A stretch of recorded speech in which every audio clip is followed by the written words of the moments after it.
கண்களை மூடி நடைபெறுகின்ற இந்த விழா சிறப்பாக நடைபெறுவதற்கு நம் கடவுளிடம் வேண்டிக் கொள்வோம். எல்லோரும் கரங்களை குறித்து கண்களை மூடி வேண்டுவோம்.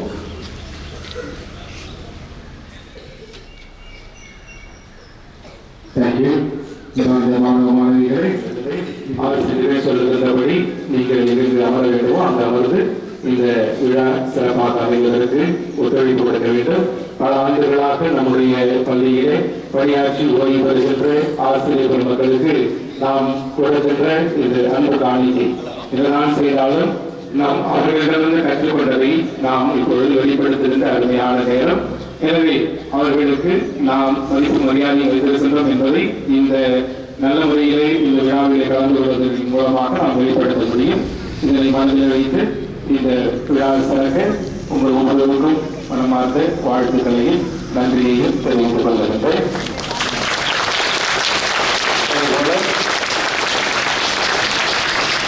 இப்பொழுது ஆசிரியர்கள் பரிசு வாங்குபவர்கள் சொல்லுவார்கள்.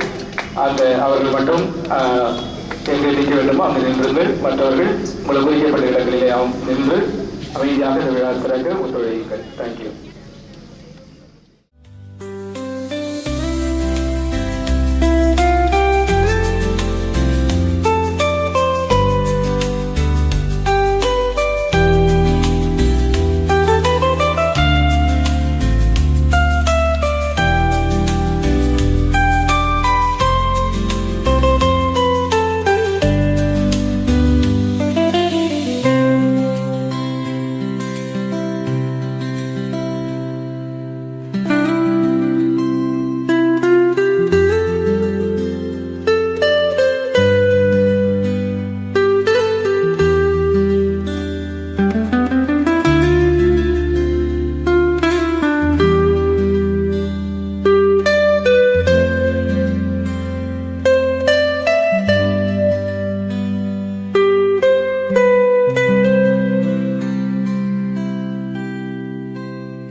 தமிழ்மொழி வாழிய வாழியவே.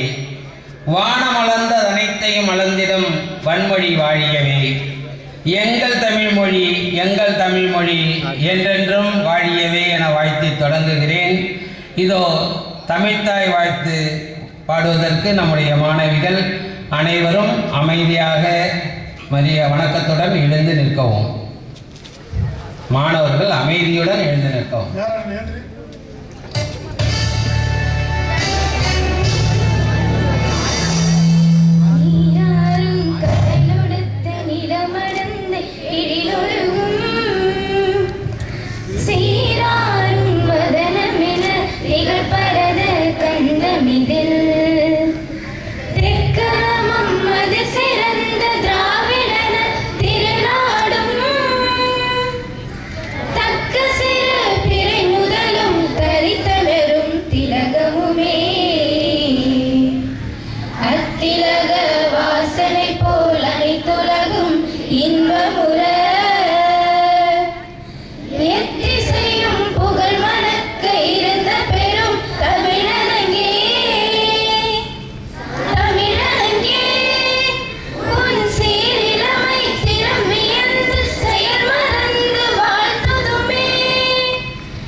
முப்பெரும் விழாவாக வேதநாயகர் கலை இலக்கிய மன்றத்தினுடைய நிறைவு விழா, ஆண்டு விழா, பணி நிறைவு பாராட்டு விழா என முப்பெரும் விழாவிலே முதல் நிகழ்வாக இலக்கிய மன்ற நிறைவு விழா தற்பொழுது தொடங்கிவிட்டது. மாயூரம் வேதநாயகம் பிள்ளை என்று அனைவராலும் பாராட்டப்படுகின்ற பிரதாப முதலியார் சரித்திரம் என்கின்ற நூலை எழுதி சிறப்பு பெற்ற அவருடைய பெயராலே நம் பள்ளியிலே அமைந்திருக்கிற இந்த இலக்கிய மன்றத்திலே நிகழ்வு நிறைவு விழா. மொழி, கலை, இலக்கியம், வரலாறு, அறிவியல் என நம்மை ஆண்டு நடத்தும் அத்தனையும் நமக்கு இனிமைதான். மொழி நம்முடைய உணர்வுகளை கையாளுகிறது, கலை நம்முடைய திறமைகளை கையாளுகிறது, வரலாறு நேற்றைய நிகழ்ச்சிகளை இன்றும், இன்றைய நிகழ்ச்சிகளை நாளையும் சொல்கிறது, அறிவியல் அன்றும் இன்றும் என்றும் அறிவை ஊட்டி அதிசயங்களையும் அற்புதங்களையும் நமக்கு காட்டுகிறது. இலக்கியம் ஒன்றுதான் மனிதனை மனிதனாகவும் மாபெரும் ரசிகனாகவும் மானிடம் காத்திடும் பண்பாளனாகவும் மாற்றுகிறது. அந்த மாபெரும் சிறப்புமிக்க இந்த இலக்கிய மன்றத்தினுடைய நிறைவு விழா மாமன்றத்திலே யாமறிந்த மொழிகளிலே தமிழ் மொழியாம் இனிதாவது என்றும் காணோம் என்ற சொன்ன பாரதியினுடைய வார்த்தைகளுக்கு இணங்க தமிழை படித்து தமிழிலே தன்னுடைய கவனத்தை ஈடுபடுத்தி தமிழாசிரியராய் தமிழ் வளர்க்கும் பணி செய்து கொண்டிருக்கக்கூடிய தமிழாசிரியை ஏ தயாபதி அவர்களை வரவேற்புரை நல்கிட அன்புடன் அழைக்கின்றேன். முற்றல் கலையிட ஏறிய சாரும் பனிமலர் ஏறிய தேனும் காய்ச்சி பாகிடை ஏறிய சுவையும் நனிப்பசு பொழியும் பாலும் தென்னை நல்கிய குளிரில நீரும் இனியன என்பேன் எனினும் தமிழை என்னுயிர் என்பேன் கண்டேன். தமிழ் அன்னைக்கு முதல் வணக்கம். முண்டாசு கவிக்கும் புரட்சி கவிஞனுக்கும் வணக்கம். அவையோர் அனைவரையும் வணங்கி மகிழ்கிறேன். ஒளி படைத்த கண், உறுதி கொண்ட நெஞ்சம், கழிபடைத்த மொழி, தெளிவு பெற்ற மதி, சிறுமை கண்டு பொங்கும் குணம், எளிமை கண்டு இறங்கும் குணம் கொண்ட நம் பள்ளியின் தாளாளர் தந்தை அருட்திரு அமிர்தராஜ் அடிகளார் அவர்களை இந்நிகழ்விற்கு வருக வருக என இருகரம் கூப்பி வரவேற்கின்றேன். கல்வி ஏழைகளுக்கு செல்வம், செல்வந்தர்களுக்கு அணிகலன், நாட்டிற்கு நன்மை, மாணவர்களுக்கு பாதுகாப்பு என்று கூறி மாணவர்களை படியுங்கள் படியுங்கள் என்று மாணவரோடு மாணவராக பயணித்த நம் பள்ளியின் உயர்திரு தலைமை ஆசிரியர் அவர்களை இருகரம் கூப்பி வருக வருக என வரவேற்கின்றேன். நாடும் வீடும் நலம் பெற உழைப்போர் தியாகிகள் மாணவர் மனம் நலம் பெறவும் அவர்களால் நாடும் வீடும் வளம் பெறவும் மாணவ நெஞ்சங்களை சொல்லேர் கொண்டு உழுது களை நீக்கி பண்படுத்தி பயணப்பட்டிருக்கும் நம் சிறப்பு விருந்தினர் திருவாரூர் மாவட்ட உயர் கருத்தாளர் உயர்கல்வி வழிகாட்டி தமிழ் சுடர் தே. சுதர்சனன் அவர்களை இருகரம் கூப்பி இந்நிகழ்விற்கு இனிதே வரவேற்கின்றேன். வீட்டில் பூச்சிகளுக்கு வெளிச்சம் கொடுத்து மாணவர்களை விண்மீன்களாய் மாற்றிக்கொண்டிருக்கும் இருபால் ஆசிரியர்களையும் அலுவலக நண்பர்களையும் மாணவ கண்மணிகளையும் இவ்விழாவிற்கு வருகை புரிந்தோர் அத்துணை பேரையும் வருக வருகவென்று வரவேற்று அமைகிறேன். நன்றி, வணக்கம். வரலாறு மிக மிக முக்கியம்.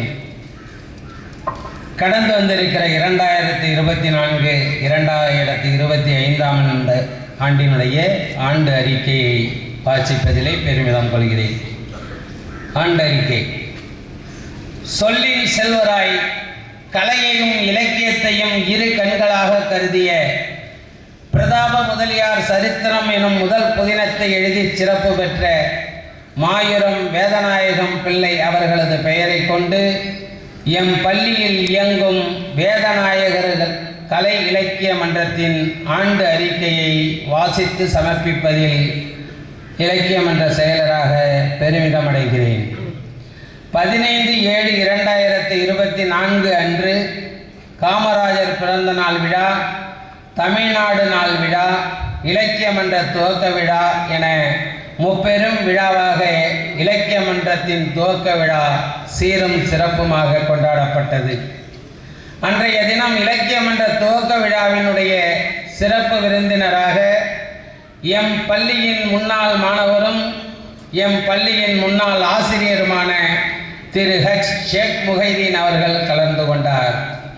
இலக்கியத்திலும் நகைச்சுவையாக பேசுவதிலும் கருத்தாழமிக்க சொல்வளம் மிக்க இவர் இலக்கியம் தொட்டு இன்முகத்துடன் எளிய கருத்துக்களை நகைச்சுவை ததும்ப சிறப்புரையாற்றி மாணவர்களை மகிழ்வித்து இலக்கிய மன்றத்தை துவக்கி வைத்தார். இயல், இசை, நாடகம், பேச்சு, தனி நடிப்பு என பல்வேறு போட்டிகள் நடத்தப்பட்டு பரிசுகள் வழங்கப்பட்டன. போற்றுதலுக்குரிய தாளாளர் தந்தை மற்றும் தலைமை ஆசிரியர் அவர்களுடைய வழிகாட்டுதலின் பேரில் ஒவ்வொரு மாதமும் மன்ற செயல்பாடுகளுக்காக ஒதுக்கப்பட்டுள்ள நேரத்திலே இலக்கிய மன்ற கூட்டமானது மிகச் சிறப்பாக நடத்தப்பட்டது. மாதம் ஒரு முறை பயிற்சி பட்டறைகள் நடத்தி மாணவர்களுடைய பேச்சுத்திறன், கவிதைத்திறன், கலைத்திறன் வளர்க்கப்பட்டது. அவ்வப்போது சிறு சிறு போட்டிகள் நடத்தி அதிகபட்ச மாணவர்களை கலந்து கொள்ள செய்து அவர்களுக்கு பரிசுகள் வழங்கப்பட்டன. இலக்கிய மன்றம் தமிழ் மன்றத்தின் வழியாக மெருகேறிய எம் மாணவர்கள் ஒன்றிய அளவிலும் மாவட்ட அளவிலும் அரசு மற்றும் தனியார்கள் நடத்திய பல்வேறு போட்டிகளிலும் பங்கேற்று பல்வேறு பரிசுகளை பெற்றுள்ளார்கள் என்பது பாராட்டுக்குரியது. இந்த இலக்கிய மன்றம் தமிழ் மன்றத்தினுடைய சிறந்த வழிகாட்டுதலினாலே எம் பள்ளியினுடைய 10ஆம் வகுப்பு படிக்கக்கூடியவர் சுனில் என்கிற மாணவர் இளம் எழுத்தாளராக, கவிஞராக உருவாகி இருக்கிறார். திருவள்ளுவரின் அடிமையியல் சிந்தனைகள் எனும் நூல் தொகுப்பில் அவருடைய படைப்பு வெளியிடப்பட்டிருக்கிறது. இன்று வேதநாயகர் கலை இலக்கிய மன்றத்தின் நிறைவு விழாவில் விருந்தினராக மரியாதைக்கும் சிறப்புக்கும் உரிய தமிழ்ச்சுடர் பி. சுதர்சனன் அவர்கள் மாவட்ட கருத்தாளராக இருக்கக்கூடியவர், உயர்கல்வி வழிகாட்டியாக இருக்கக்கூடியவர். இவரது சிறப்புமிக்க இலக்கிய நயம் மிகுந்த சுவையான சிறப்புரை நிகழ இருக்கிறது. இந்த விழா சிறப்பான முறையிலே நடந்து கொண்டிருக்கிறது. இன்று சிறப்பான முறையிலே நடந்தேறுகிறது. நன்றி. வண்ண வண்ண மேலாடை புனைந்திடும் பைங்கிலி மான்கூட்டம் மயங்க தாவி தாவித்தான் வந்தால் எனும் கண்ணதாசனுடைய பாடல் வரிகள் மாணவிகள்.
தந்ததற்கு நன்றி. தொடர்ந்து முதுகலை ஆசிரியராக அறப்பணியாம் கல்வி பணியை மேற்கொண்டு மாணவ கண்மணிகளை நல்வழியிலே நடத்தி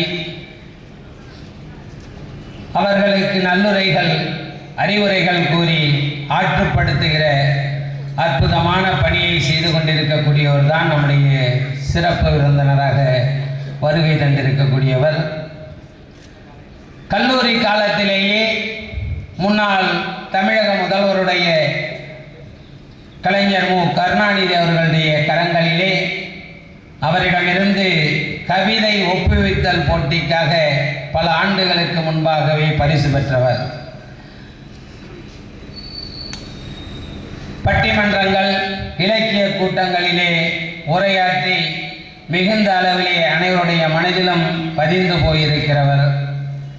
கவிஞன் யானோர் காலக்கணிதம் கருப்படு குரலை உருப்பட வைப்பேன் புவியவள் யானோர் புகழுடை தெய்வம் பொன்னினும் விளைவிகு பொருளென் செல்வம் இறந்தால் என் மனம் இறந்து விடாது புகழ்ந்தால் என்னுடல் புல்லரிக்காது கொள்வோர் கொள்க குறைப்போர் குறைக்க உண்டாயின் பிறர் உண்ணத் தருவேன் இல்லாயின் எமர் இல்லம் தட்டுவேன் வண்டாய் எழுந்து மலர்களில் அமர்ந்து வாய்ப்புறத்தேனை ஊர்புறத் தருவேன் என்கிற கண்ணதாசனுடைய கவிதை வரிகளுக்கு ஏற்ப எண்ணிறந்த நூல்களிலே மூழ்கி முத்தெடுத்து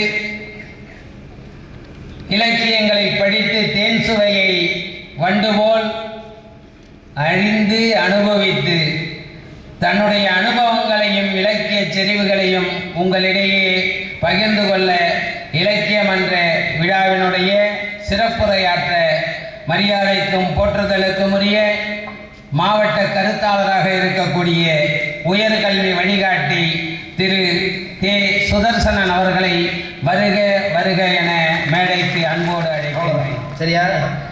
கைத்தட்டுவதால் நம்மளுடைய முகம் பொலிவு பெறும், நம்முடைய அறிவு வளர்ச்சி அடையும். சரிங்களா? அதனால ரொம்ப உற்சாகமாக நம்ம கை தட்டுவோம்.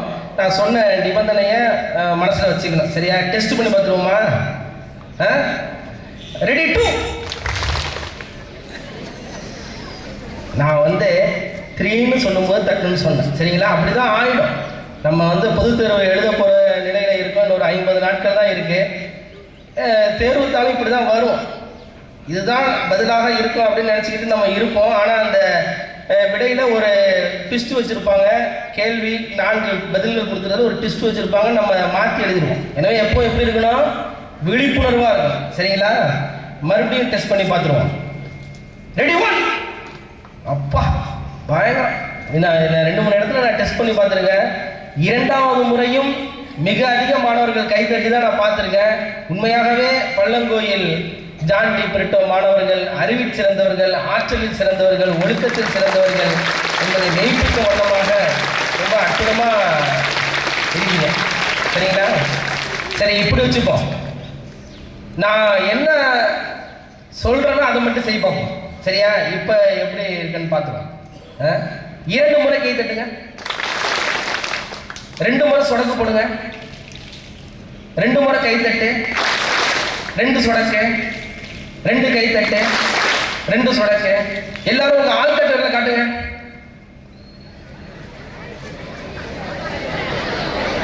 நான் சொல்றதுதான் செய்யணும்னு சொன்னேன். நான் செய்யறது செய்யக்கூடாது. நான் சொல்றதுதான் செய்யணும். எல்லாரும் உங்க ஆள்காட்டியவர்களை காட்டுங்கன்னு சொன்னேன். சரியா இல்லையா? எனவே அடுத்து வரக்கூடிய இந்த அரை மணி நேரம் நம்ம ரொம்ப விழிப்புணர்வா இருக்கணும் அப்படிங்கிறத நம்ம தெரிஞ்சுக்கிறோம். சரிங்களா? ரெடி 3. ரெடி 3. ஒரு கை. ரெடி 3. ஒரு ஒலிம்பிக் போட்டி நடக்குது. ஒரு 5 பேர் அந்த பந்தயத்தில் ஓடிக்கிட்டு இருக்கான். ஓடுறான். 1 ரவுண்டு முடியுது, 2 ரவுண்டு முடியுது, 5 ரவுண்டு முடியுது. இந்த கடைசியா உள்ளவனை ஒருத்தன் மிந்திட்டான். அப்போ இடம் என்ன? 4வதுன்னு சொல்லுவாங்க. யாரு கடைசியா உள்ளவனை போய் யாரும் மிந்த முடியுமா? அதே போட்டியில 3வது உள்ள ஒருத்தனை மிந்திட்டான். அப்போ அவன் என்ன? 3வது உள்ளவனை மிந்துனா 3வது தான் இருப்பான். சரியா இல்லையா? அவனுக்கு முன்னாடி 2 பேரும் ஓடிட்டு இருப்பாங்க. எனவே எது தேவை? எது தேவை? விழிப்புணர்வு. சரியா? சரியா? ரெடி 3 விசையுறும் பந்தினை போல் உள்ளம் வேண்டுபடி செல்லும் உடல் கேட்டேன், நசையுறு மனம் கேட்டேன், நித்தம் நவம் என சுடர் தரும் உயிர் கேட்டேன், அசைவரும் மதி கேட்டேன், இதை அருள்வதில் உனக்கெதும் தடையுள்ளதோ, வல்லமை தாராயோ இந்த மாநிலம் பயனுற வாழ்வதற்கே என்ற மகாகவி பாரதியின் வைர வரிகளை முன்வைத்து நிறைந்த அவையில் அமர்ந்திருக்கிற அத்துணை பேரின் லட்சியங்களும் எண்ணங்களும் ஈடேற எல்லாம் வல்ல இறைவனை பிரார்த்தித்து அற்புதமான இந்த நல்ல நாளிலே மிகச் சிறப்பாக மிக எழுச்சியோடும் மகிழ்ச்சியோடு நிறைவேற்றி வருகின்ற இந்த கலை இலக்கிய மன்றத்தினுடைய நிகழ்வில் மிக அற்புதமாக எங்களை வரவேற்று ஒரு ஒரு ஒரு அமைதியான ஒரு அற்புதமான சூழலை ஏற்படுத்தியிருக்கக்கூடிய போற்றுதலுக்குரிய இப்பள்ளியினுடைய தாளாளர் அவர்களுக்கும், அதுபோலவே இம்மாவட்டம் முழுவதும் நன்கு அறியப்பெற்ற அறிவில் சிறந்த ஆற்றலில் சிறந்த இப்பள்ளியினுடைய போற்றுதலுக்குரிய தலைமை ஆசிரியர் அவர்களுக்கும், மிக சிறப்பாக அன்னை தமிழில் அற்புதமான ஒரு வரவேற்பை வழங்கிய திருமதி தயாபரி பட்டதாரி ஆசிரியர் அவர்களுக்கும், என்னுடைய பேச்சை விட இவருடைய நிகழ்ச்சி தொகுக்கும் விதம் அற்புதமாக இருக்கிறது என்று அச்சப்படும் விதமாக மிக அற்புதமாக இங்கு அன்னை தமிழில் கொஞ்சி அறிக்கை வாசித்தலாகட்டும் நிகழ்ச்சி தொகுப்பாளர் செய்து கொண்டிருக்கக்கூடிய திரு மா தாமஸ் புஷ்பராஜ் அவர்களுக்கும், மற்றும் கண்ணுடையார் என்போர் கற்றோர் முகத்திரண்டு புண்ணுடையார் கல்லாதவர் என்பான் வள்ளுவன். கற்றவருக்கு மட்டும்தான் முகத்தில் இருப்பது கண்ணு, கல்லாதவனுக்கு முகத்தில் இருப்பது கண்கள் இருக்கிற இடத்தில் இருப்பது என்ன? வெறும் புண் என்று சொல்கிறார். அப்படியே நம் முகத்தில் உள்ளவற்றை எல்லாம் கண்களாக ஆக்கி கொண்டிருக்கின்ற அற்புதமான பணியை செய்து கொண்டிருக்கக்கூடிய போற்றுதலுக்குரிய பள்ளியினுடைய அத்துணை ஆசிரியர் பெருமக்களையும் இந்த நல்ல நேரத்திலே வணங்கி மகிழ்கிறேன். அன்பார்ந்த மாணவர்களே, இதே போலதான் ஒரு கூட்டம், ஒரு பேச்சாளர் பேசிக்கிட்டே இருக்கார். முதல்ல ஒரு 500 பேர் உட்கார்ந்துருக்காங்க. அப்புறம் கொஞ்ச நேரம் பார்த்து 500ல 250 ஆகும், அப்புறம் ஒரு 100, அப்புறம் கடைசியா பார்த்தா ஒரு 4 பேர் தான் உட்கார்ந்துருக்காங்க. முன்னாடி ஒரு 3 பேர், கடைசியா ஒருத்தன் 4. சரியா? முன்னாடி ஒரு 3 பேர், கடைசியா ஒருத்தன் 4. நான் 3ன்னு சொன்னா என்ன சொல்லிட்டு இருக்க? கை தட்டினா தமிழாவும் இருக்கலாம் ஆங்கிலமா இருக்கலாம். சரியா? முன்னாடி ஒரு 3, கடைசியா 1. இப்போ இவருக்கே ஒரு சந்தேகம் வந்துட்டு, என்னடா அது நம்ம பேச்சு இவ்வளவு பேர் போனாலும் இந்த 4 பேர் நம்ம பேச்சு கேட்டுக்கிட்டே இருக்காங்களே, இவங்களுக்காக நம்ம பேசிக்கிட்டே இருப்போம் அப்படின்னு நம்மளால பேசிக்கிட்டே இருக்க. அப்புறம் அவருக்கே ஒரு சந்தேகம் வந்துடுது. கேட்குறாரு, இந்த முதல்ல உட்காந்துருக்க 3 பேரை எழுப்பி விட்டு, நீங்க என்னுடைய பேச்சு என்ன அவ்வளவு நல்லா இருக்கா, நீங்க இவ்வளவு ஆனந்தமா கேட்குறீங்களே அப்படின்னு கேட்கும்போது அந்த 3 பேரும் எதிர்த்து சொல்றாங்க, நீ இன்னும் இன்விடேஷனை பார்க்கலையா? உனக்கு அப்புறம் பேச போற அந்த 3 பேரும் நாங்க தான். நீ எப்ப பேச்ச முடிக்கிறியோ அதுக்கப்புறம் தான் நாங்க பேசணும் அப்படிங்க. சரி, இவங்க 3 பேரை விடு, கடைசியா ஒரு ஆள் உட்கார்ந்துருக்கானே 4ஆவதா, அவன் நமக்காண்டி உட்கார்ந்துருக்கான், நம்மளால பேசிக்கிட்டே இருக்கான், அவனும் பார்த்துக்கிட்டு இருக்கான். கடைசியா அந்த 4ஆவது ஆளும் எந்திரிச்சு அப்படி ஸ்டேஜுக்கு முன்னாடி நிற்கிறான். நம்மளும் ரொம்ப ஆக்ரோஷமா பேசிட்டு இருக்காரு. மெதுவா தன்னுடைய வலதுகை பாக்கெட்ல இருந்து ஒரு பொருள் எடுக்கிறான். பார்த்தா துப்பாக்கி. அதிர்ச்சி அடைஞ்சிட்டான். இடதுகை பாக்கெட்ல இருந்து ஒரு பொருள் எடுக்கிறான். பார்த்தா தோட்டாக்கள். இன்னும் அதிர்ச்சி அடைஞ்சிட்டான். ஐயா, நான் என் பேச்ச நிப்பாட்டிடுறேன், என்ன சுட்டுக்கிட்டு கூடாதுங்கிற. இல்ல நீ பேசு அப்படிங்கிற.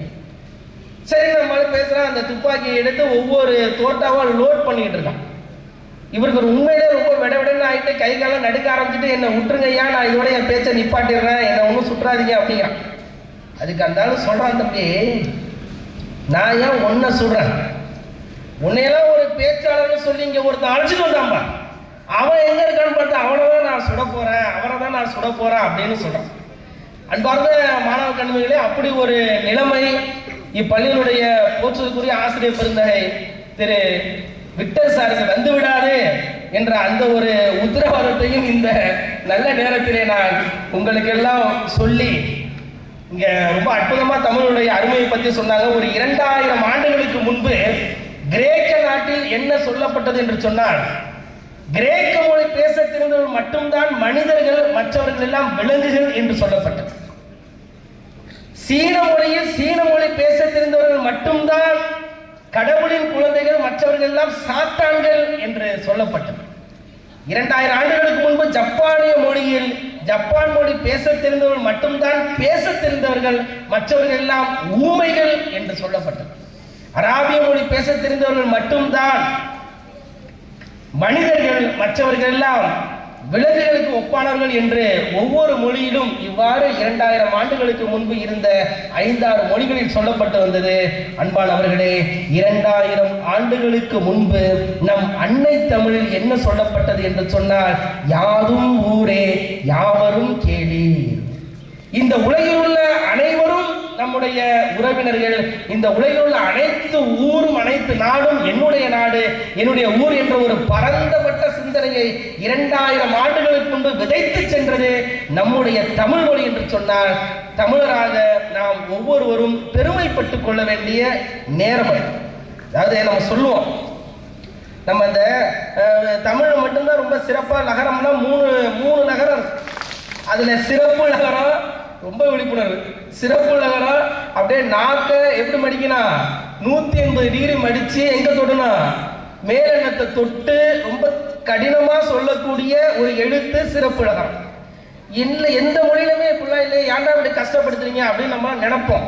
ஆனா இப்ப அறிவியல் ஆய்வு என்ன சொல்லுது அப்படின்னா, 180 டிகிரி வளைத்து நாக்கை மேலெண்ணத்தை தொடும்போதும் மேலெண்ணத்தோடு தொடர்புடைய பிட்யூட்டரி சுரப்பியில் மெலட்டோனின் செரட்டோனின் என்ற 2 சுரப்பிகள் சுரந்து அது மூளையினுடைய செயல்பாட்டை அதிகரிக்கிறது அப்படின்னு இப்ப கண்டுபிடிச்சிருக்காங்க. அப்ப தமிழ் என்பது ஒரு ஆன்மீக மொழி மட்டுமல்ல, ஒரு இலக்கிய மொழி மட்டுமல்ல, அது ஒரு விஞ்ஞான மொழி என்பது எத்தனையோ 1000 ஆண்டுகளுக்கு முன்பு தமிழன் நிரூபிச்சிருச்சு. இப்ப சமீபத்துல 5000 ஆண்டு, இதுவரைக்கும் 2000-3000 ஆண்டுகள் பாரம்பரியம் கொண்டது அப்படின்னு சொல்றாங்க. ஆனால் 5000 ஆண்டுகளுக்கு முன்பே இரும்பை கண்டுபிடித்த ஒரு பெரிய இனம் நம்முடைய தமிழினம் என்று மாண்பு முதல்வர் அவர்கள் ஒரு அறிக்கை கொடுத்து நீங்க எல்லாரும் பார்த்துருக்கோம். அப்பேற்பட்ட மொழி நம்முடைய மொழி. அருட்தந்தை இம்மண்ணிற்கு வருகிறார், இம்மண்ணில் வந்து நம்முடைய இலக்கியங்களை படிக்கிறார். இலக்கியங்களை படித்து அதில் திளைத்து அதனுடைய இன்பத்தில் திளைத்து அவர் என்ன பண்றாரு, இருக்கக்கூடிய அந்த இலக்கியங்கள் எல்லாம் மொழிபெயர்த்து எழுதுகின்றார். அன்பார்ந்த மாணவர்களே, அவர் இறுதியாக சொன்ன வார்த்தை என்ன தெரியுமா, என்னுடைய கல்லறையில் இவ்வாறு எழுதுங்கள் என்று சொல்லி சென்றார். அந்த வாசம் என்ன தெரியுமா, ஒரு தமிழ் மாணவன் இங்கு உறங்குகிறார். ஏதோ ஒரு வெளிநாட்டிலிருந்து வராரு, இங்கு உள்ள தமிழ் மேல் ஒரு ஆழ்ந்த பற்று கொள்றாரு, இந்த இலக்கியத்துடைய செறிவை புரிந்து கொள்றாரு. அதனால தன்னுடைய கல்லறையில் தமிழ் மாணவன், தமிழை கற்கக்கூடிய ஒரு மாணவன் இங்கு உறங்குகிறான் என்று எழுதுகிறார் என்று சொன்னால் எப்பேற்பட்ட மொழி நம்முடைய மொழி, அதனுடைய பலம் எப்படிப்பட்ட பலம் என்பதை நாம் புரிந்து கொள்ள வேண்டிய நேரம். இவ்வாறு தமிழுடைய சிறப்புகளை நாம் பட்டியலிட்டு கொண்டு சென்றே இருக்கலாம். ஆனா நம்ம ஒரு முக்கியமான காலகட்டத்தில் இருக்கோம். நம்ம இன்னும் ஒரு 50 நாட்கள்ல பொது தேர்வை எழுத போறோம், தேர்வை எதிர்கொள்ள போறோம். எனவே அதை எவ்வாறு நம்பிக்கையாக எழுதுவது என்பதை பற்றியும் ஒரு அரை மணி நேரம் என் கூட நீங்க பயணிக்கணும், என் கூட நீங்க என்ன பண்ணணும், சிந்திக்கணும். சரிங்களா? ரெடி 3. அதாவது அந்த நாட்டில் நம்ம கவனமாக கேள்வி, இடையில கேள்வி கேட்பேன், சரியா சொன்னா பதில் சொன்னா உனக்கு பரிசு கொடுப்பேன். அந்த நாட்டில் வந்து அரசர் இறந்துடுறாரு. அடுத்து அடுத்த அரசர் யார் அப்படின்னு போட்டி வருது. அப்ப 2 இளவரசர்கள் இருக்காங்க. ஒரு இளவரசர், மூத்த இளவரசர் தான் தோன்றித்தனமாக செயல்படுபவர், தான் மிகுந்த அறிவு உடையதாக அவராகவே நினைச்சுக்கிட்டு இருப்பாரு. தன்னுடைய ஆசிரியர்களையோ பெரியவர்களையோ யாரையும் மதிக்கக்கூடிய ஒரு பண்பாடு இல்லாதவர், ஆனால் திறமைசாலி.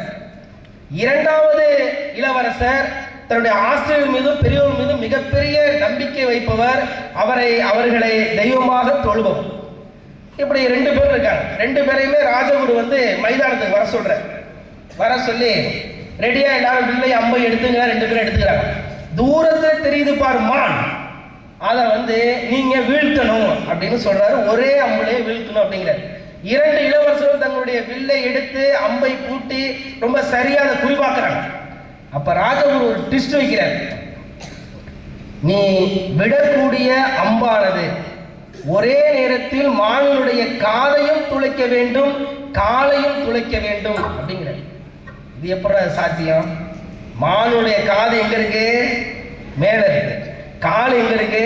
கீழே இருக்கு. இது ரெண்டையும் ஒரே நேரத்தில் எப்படி வீழ்த்த முடியும்? ஒரே அம்புல முடியல அப்படின்னு சொல்லி மூத்த இளவரசன் இந்த போட்டியிலேருந்து நான் விளைவிக்கிறேன் அப்படின்னு சொன்னான். ஆனால் இளைய இளவரசனுக்கு இதுக்கு தெரியல. ஆனால் அவன் அப்படி சொல்லல. மாறா பின்னாடி திரும்பி தன்னுடைய ஆசிரியரை பார்க்கலாம். ஆசிரியர் சொல்றாரு, இந்த போட்டியில் நீ கலந்துக்க, நான் எப்போ அம்பை விடுன்னு சொல்றனோ அப்போ நீ விடு அப்படிங்கிற. அதே போலவே இந்த இளவரசன் ஆசிரியர் மீது கொண்ட அதீத நம்பிக்கையால் அவர் நமக்கு நிச்சயமாக நல்வழிதான் காட்டுவார் என்ற அதீத நம்பிக்கையில் அந்த அம்பை எடுத்து வில்ல எடுத்து அம்பை பூட்டி ரெடியா இருக்காரு. ஆசிரியர் ஒரு சிறிய கல்லை எடுத்து அந்த மானை நோக்கி அதனுடைய காதை நோக்கி அடிக்கிறார். ஐயோ காதுல ஏதோ பட்டுட்டே அப்படின்னு சொல்லி இந்த மான் என்ன பண்ணுது, தன்னுடைய காலை எடுத்து காதை சரி பண்ண முயற்சி செய்து ஆசிரியர் விடு அம்பை என்கின்றார். விட்ட அம்பானது ஒரே நேரத்தில் மாணவனுடைய காலையும் காதையும் உயிரையும் பறித்து செல்கிறது. அரியணை இந்த இளவரசனுக்கு வந்து செல்கிறது. பாரத மாணவர்களே, இது எப்படி நடந்தது? ரெண்டு பேருக்குமே ஆக சிறந்த திறமை இருந்தாலும் வழிகாட்டுவது யார்? ஆசிரியர். நம்ம இப்போ ஒரு முக்கியமான நிலையில இருக்கோம். இந்த நேரத்தில் நம்மளுடைய முழுமையா நம்ம ஆசிரியர் நம்பணும். அவர் சொல்லக்கூடியதை அப்படியே செய்யணும். நம்ம ஒரு சாமி ஒருத்தர் இருந்தார். அவர் தன்னுடைய சீடர்களை கூப்பிட்டு, நான் போய் என்னுடைய காலை கடலாம் முடிச்சுட்டு வரேன், நீங்க ஒரு 3 குழி வெட்டி 3துலையும் ஒரு 10 குடம் தண்ணி ஊற்றி வைங்க அப்படின்னு சொல்றாரு. சரியா? சரின்ட்டு இவரு போயிடுறாரு. திரும்பி வராரு. பார்க்கும்போது ஒரு சீடை என்ன பண்ணியிருக்கான், எதுக்கு 30 குடம் தண்ணி வேணும். சரியா? அதுக்கு எதுக்கு 3 குழி வச்சுக்கணும்? ஒரே குழியை வெட்டி 30 குடம் தண்ணியை ஊற்றி வச்சுட்டான். ஆசிரியர் என்ன சொல்லிட்டு போனாரு, குருஜி 3 குழி வெட்டி 3 10 குடம். திரும்பி வராரு. பார்த்தா ஒரே ஒரு குழி தான் வெட்டிருக்கு. சீடரை கூப்பிடுறேன், நான் உன்ட்ட என்ன சொல்லிட்டு போனேன், 30 குடம் தண்ணி பிடிக்க சொன்னீங்க, எத்தனை குழியில்? 3 குழியில். நீ என்ன செஞ்சிருக்க? ஒரே குழி. நான் எதுக்கு சொல்லிட்டு போனேன் அப்படின்னா, நான் வெளில போயிட்டு வரேன், என்னுடைய காலை அளப்பதற்காக முதல் குழி 10 குடம் தண்ணி, 2வது குழியில் இருக்கக்கூடிய 10 குடம் தண்ணியை எடுத்து நான் என்னை குளிச்சுப்பேன், 3வது குழியில் இருக்கிற 10 குடம் தண்ணியை எடுத்து நான் பூஜையெல்லாம் செய்வேன். நீ இப்படி பண்ணி வச்சிருக்கே, இது சரியா அப்படின்னு கேட்குறேன். அதுக்கு அந்த சீடை சொல்கிறான், கடுப்பாயிட்டான். இந்த மாதிரி உனக்கு இது தான பிரச்சனை ஒன்றும் இல்லை. நீ ஃபஸ்ட்டு என்ன பண்ணுங்க, ஃபஸ்ட்டு பூஜை செஞ்சிரு. அதுக்கப்புறம் என்ன பண்ணு, குழி. அதுக்கப்புறம் என்ன பண்ணு, கால் கழுவிட்டுவான். நீ கால் கழுவுறதுல பூஜை செய்யக்கூடாது, பூஜை செய்யறது குழி கொடுத்தாலும் சொல்கிறேன். இப்படி ரிவர்ஸ் செய். எனவே இப்படியெல்லாம் மாணவர்கள் இருக்காங்க. அதாவது கர்ணன் ஒரு படம் பார்த்துருக்கீங்களா? கர்ணன் படத்துல வில்வித்தை காட்சி பார்த்துருக்கீங்களா? அந்த வில்வித்தை காட்சி இருக்கக்கூடிய கர்ணன் படத்தில் நடித்தவர் யார்? மறுபடியும் விழிப்புணர்வு இல்லை.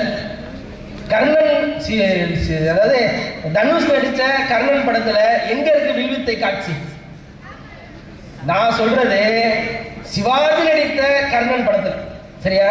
அங்க சிவாஜி தான் ஒரு அந்தனர்னு பொய் சொல்லிட்டு பரசுராமர்கிட்ட வில்வித்தை கத்துக்காண்டி போவார். வில்வித்தை கத்துட்டு ஒரு நாள் மதிய நேரத்தில் பரசுராமர் ரொம்ப மயக்கமா இருக்கு அப்படின்னு சொல்லி சிவாஜியா இருக்கக்கூடிய கர்ணனுடைய மடியில படுத்துருவார். அப்போ ஒரு குழவி குரு மேல் எவ்வாறு ஒரு பக்தி இருக்கிறான்னு சோதனை பண்ணணும்னு சொல்லி இவர் கடிக்கும். ஆனா சிவாஜியா இருக்கக்கூடிய கர்ணன் அசையவே மாட்டார். மெல்ல தொலை போடும். அந்த வலியையும் வேதனையும் தன்னுடைய கண்களிலும் கன்னங்களிலும் காண்பிப்பாரே தவிர ஒருபோதும் தன்னுடைய உடலை அசைத்து விட மாட்டார். ஏன்? தன்னுடைய குருநாதர் இருக்காரு அப்படின்னு சொல்லி.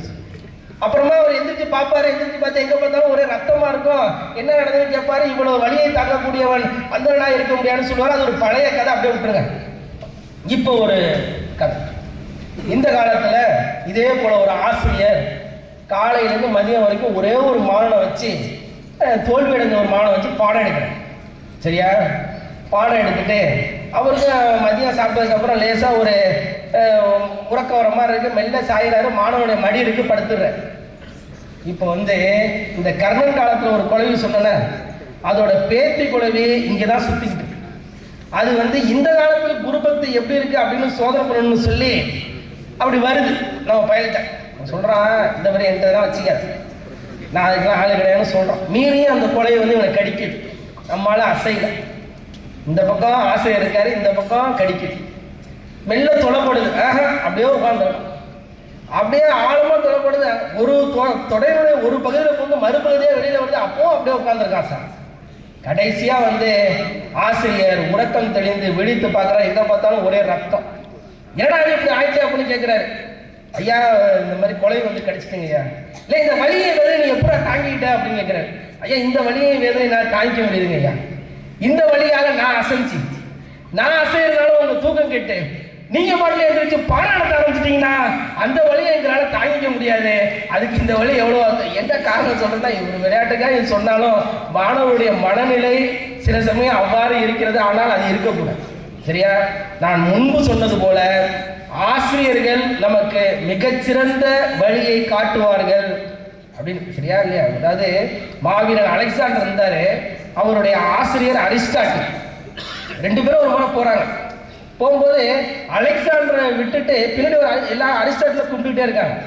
ஏன்னா நான் இந்த நாட்டினுடைய மன்னன், மிக அதிக நாடுகளை வென்றவன், என்னை விட உங்களுக்கு நிறைய மரியாதை தராங்களே அப்படின்னு இவருக்கு ஒரு சந்தேகம் வந்து அப்ப கேட்கும் பொழுது அரிஸ்டாட்டில் சொல்றாரு, நீ மண்ணை வென்றவன், நான் உன்னை வென்றவன் அப்படின்னு சொல்றாரு. சரியா? இவரையே உருவாக்கியவர் அரிஸ்டாட்டில். அதுபோல ஆசிரியர்களை முழுமையாக நம்ப வேண்டும், அவர்கள் சொல்வதை கேட்க வேண்டும் அப்படிங்கிறது ஒரு முதல் கருத்தாக நீ வச்சு.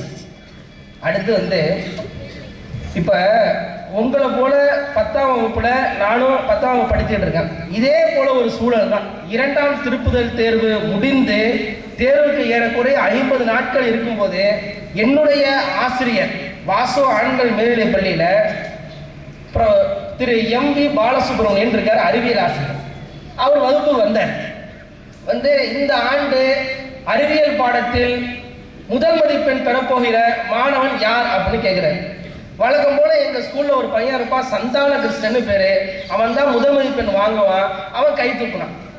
அவர் என்ன சொல்றாரு, நீங்க படிக்க ஆரம்பிச்சுட்டா போதும், இந்த 50 நாட்கள் போதும், உன்னை நீ வேறு வகையான மனிதனாக காட்ட, உன்னை வெற்றிகரமான மாணவனாக ஆக்க இந்த 50 நாட்கள் போதும், அதனால வேறு யாராவது இருக்கீங்களா அப்படின்னு கேட்கிறாரு. அவர் சொன்ன அந்த உத்வேகத்துல நானும் உணர்ச்சி வசப்பட்டு கையை தூக்கிட்டேன். சரியா? கிளாஸே சிரிக்குது. நீ எல்லாம் பாஸ் ஆகியான்னு பாடுறா, ஃபர்ஸ்ட் மார்க் எடுக்க போறியா அப்படின்னு சொல்லி, இல்ல அப்படின்னு தூக்கிட்டேன். இறக்க முயற்சி பண்ற எங்க ஆசிரியர், இல்ல உன்னால முடியும், நீ தூக்கு அப்படின்ட்டு. நான் சொல்றதை மட்டும் நீ செஞ்சுக்கிட்டு, நீ நிச்சயமா இந்த ஆண்டு நீ வாங்கிடலாம் அப்படின்னு சொல்றாரு. சரி, அவர் சொல்வதை நாம் செய்வோம் என்று சொல்லி அவர் அன்றாடம் அந்த நாளிலிருந்து சொன்னதை மிக சரியா செஞ்சுக்கிட்டு இருக்கேன். ஒவ்வொரு வாரமும் ஒரு வாரத்தேர்வு வைப்பாரு. அந்த வாரத்தேர்வுல எப்பவும் போல முதல் மதிப்பெண் சந்தான விஷயம் 95 மார்க்கு, நான் 60 மார்க். அடுத்த ஒரு வாரத்தேர்வு, அதுல 90 மார்க் அவன், நான் 65 மார்க். சந்தானம் என்கிட்ட சொல்றான், டேய் பாத்தியா, உனக்கு இதெல்லாம் தேவையா, என்கிட்ட எப்ப பார்த்தாலும் தோத்துக்கிட்டே இருக்க போற அப்படிங்கிறான். நான் என்ன சொல்றேன், இல்லைன்னா நான் தாண்டா ஜெயிச்சேன்னு சொன்னேன். எப்படி? அவன் 95 எங்க வந்தான், நான் 60 எங்க போயிட்டேன், 65. சரியா? அப்ப நான் தான் ஜெயிச்சேன் அப்படின்னு சொல்றேன். சரி, சிரிச்சுக்கிட்டே போயிட்டேன். அதுக்கப்புறம் 3ஆம் திருப்புதல் தேர்வு வருது. சரி, அப்போ 3ஆம் திருப்புதல் தேர்வுல முழுமையா யாரு படிச்சிருக்கீங்களோ அவங்க மட்டும் தேர்வு எழுத வாங்க, மற்றவங்க எல்லாம் உட்கார்ந்து படிங்கன்ட்டாரு எங்க ஆசிரியர். வழக்கம் போல யார் எந்திரிப்பா, சந்தானகுமார் ஏஞ்சிட்டாங்க. எந்திரிச்சு நான் பரிச்சை எழுத போறேன்ட்டு வந்துட்டாப்ல. வேற எல்லாம் உட்காந்து படிச்சுட்டு இருக்காங்க. இன்னொரு ஆள் எந்திரிச்சாப்ல. யார் அது? நான் தான் எந்திரிச்சேன். சந்தானம் என்னை பார்த்து சொல்றான் அப்படின்னா, நான் அவனை பார்த்து சொன்னேன் போறோம். போய் 2 பேருமே பரிச்சை எழுதும். ஏறக்குறைய ஒரு சமமான மதிப்பெண்கள்லாம் வாங்குறோம். அன்பார்ந்த மாணவ செல்வங்களே, 1997ஆம் ஆண்டு வாசு ஆண்கள் மேல்நிலைப் பள்ளியில் அந்த ஆண்டு அரசு பொதுத் தேர்வில் 10ஆம் வகுப்பில் 98 மதிப்பெண்கள் பெற்று அறிவியல் பாடத்தில் முதல் மதிப்பெண் பெற்ற மாணவன் நான். அப்ப அதுநாள் வரை அந்த ஆற்றல் எனக்குதான் இருக்கு, ஆனா எனக்கே தெரியல. என்னுடைய ஆசிரியர் என்னுடைய ஆற்றலை வெளிக்கொணர்றார். சரி, அவர் வெளிக்கொண்டு நம்மகிட்ட ஆற்றல் இருக்கு அப்படின்னு நம்ம பாட்டில் இருந்தோம்னா அதற்கான உழைப்பை கொடுக்கணும். உள்ளுவதெல்லாம் உயர்வுள்ளல் மற்றவை தள்ளினும் தள்ளாமை நீர்த்து அப்படிங்கிற வள்ளுவர் பெருமை. நாம் எண்ணியதை உயர்வானதாக எண்ண வேண்டும். நம்முடைய எண்ணம் உயர்வா, small aim is a crime அப்படிம்பாங்க. உன்னுடைய எண்ணம் ரொம்ப, உன்னுடைய லட்சியம் ரொம்ப குறைவாக இருந்துன்னு வச்சுக்க, அது பெரிய பாவம். மிகப்பெரிய லட்சியம் வச்சுக்கணும். ஆனால் லட்சியம் மட்டும் உயர்வாக இருந்தால் போதாது, அதுக்கு கொடுக்கக்கூடிய உழைப்பு உண்மையாக இருக்கும். லட்சியம் உயர்வாகவும் உழைப்பு உண்மையாகவும் இருந்தால் நாம் நம்முடைய எண்ணத்தை, நம்முடைய லட்சியத்தை நிச்சயமாக அடைந்தே தீருவோம். மாவீரர் அலெக்சாண்டர் சொன்னா இல்லையா, அவர் மிக இளம் வயதிலேயே இந்த உலக நாடுகள் முழுவதையும் வெற்றி பெற வேண்டும் என்ற இந்த ஒற்றை நோக்கத்தில் அவர் புறப்பட்டவர். அதுபோலவே தன்னுடைய படைவர்களை கொண்டு ஒவ்வொரு நாடா அவர் பிடிச்சிக்கிட்டே வரார். சரியா, ஒரு 3 மாதம் ஆகுது.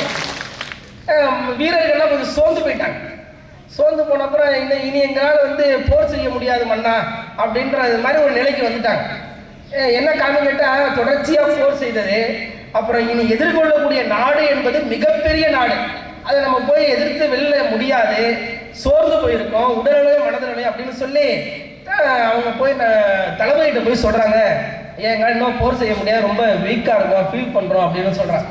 தளபதி போய் அலெக்சாண்டர் சொல்கிறார், இந்த மாதிரி வீரர்கள்லாம் கொஞ்சம் சோர்வான மனதில் இருக்காங்க அப்படின்னு சொல்லி. உடனே அலெக்சாண்டர் எல்லா வீரர்களையும் இந்த மைதானத்துக்கு அழைச்சிட்டு வாங்கிற. சரின்ட்டு அனைத்து வீரர்களும் மைதானத்துக்கு வராங்க. மாவீரன் அலெக்சாண்டர் அவங்கள்ட்ட கேட்குறாரு, நீங்கள் அனைவரும் இறைவன் மீது நம்பிக்கை உடையவராக கேட்குறாரு. ஆம், நாங்கள் அனைவரும் இறைவன் மீது நம்பிக்கை உடையவர்கள் தான் அப்படின்னு அவங்க எல்லாரும் சொல்றாங்க. அப்ப நாம் போர் செய்வோமா வேண்டாமா என்பதை இறைவன் கட்டளைக்கே விட்டு விடுவோம் என்று அவர் என்ன பண்றாரு, ஒரு நாணயத்தை ஒன்று எடுக்கிறார். இந்த நாணயத்தை நான் சுன்றேன், இதுல தலை விழுந்தது அப்படின்னா நம்ம போர் செய்வோம், வெற்றி நமக்கே என்று இறைவன் சொல்வதாக அர்த்தம். ஒருவேளை பூ விழுந்துட்டு அப்படின்னா நாம் போர் செய்ய வேண்டாம், நம்முடைய நாட்டிற்கே திரும்பி சென்று விடலாம் என்று இறைவன் சொல்வதாக அர்த்தம். இதற்கு அனைவரும் உடன்படுகிறார் கேட்கிறாரு. எல்லாரும் உடன்படுகிறோம்னு சொல்றாங்க. அலெக்சாண்டர் தன்னுடைய நாணயத்தை எடுக்கின்றார், சுண்டுகிறார். வானை நோக்கி செல்லக்கூடிய அந்த நாணயத்தை அப்படியே வாய பொழுது எல்லாரும் பார்க்குறாங்க. திரும்பி கீழே விழுது. ஒட்டுமொத்த வீரர்களும் ஓடி என்ன விழுந்துன்னு பார்க்குறாங்க. விழுந்தது தலை. வெற்றிவேல் வீரர்கள் சொல்லிட்டு புறப்படுறோம்ல இங்க, அதே மாதிரியே அங்கேயும் அந்த நாட்டினுடைய மொழியை சொல்லிக் கொண்டு அதே ஆக்ரோஷத்தோடு உக்கிரமாக எதிர்நாட்டை சென்று துவம்சம் செய்து கொண்டு தோற்கடித்து விட்டு வெற்றி கொடியை நாட்டுகின்றார்கள். பின்பு ஒவ்வொரு முறையும் வீரர்கள் சோர்வடையும் போதெல்லாம் அலெக்சாண்டர் நாணயத்தை எடுப்பதும் சுண்டுவதும் தலை விழுவதுமாக வெற்றி பெறுவதுமாக அது வாடிக்கையாக நிகழ்கிறது. ஒரு நாள் தளபதிக்கு சந்தேகம், நேராக அலெக்சாண்டர் போறாரு. ஒவ்வொரு முறையும் இறைவன் நமக்கு எப்படி உதவி செய்யறான், நான் எப்பவுமே தலை விழுந்து நம்ம ஜெயிச்சிடறோமே அப்படின்னு கேட்கிறாரு. அப்பதான் அலெக்சாண்டர் எடுத்து காட்டுற அந்த நாணயத்தை, அந்த நாணயத்தின் 2 பக்கமும் இருந்தது தலை. அப்போ அது நாள் வரை அந்த வீரர்களுடைய ஆற்றல், அந்த வீரர்களுடைய வீரம் என்பது எங்க இருந்தது? அவருடைய உள்ளத்தில் தான் இருக்கு, அவர்கிட்ட தான் இருக்கு. ஆனால் அவர்கள் சோர்ந்து போனார்கள். அதை வெளிக்கொணர்ந்தது எது? அந்த நாணயம். அந்த நாணயம் அதை வெளிக்கொணர்ந்தது அப்படின்னா நமக்கும் நம்முள்ளேயே அனைத்து சக்திகளும் இருக்கின்றது, அனைத்து திறன்களும் இருக்கின்றது.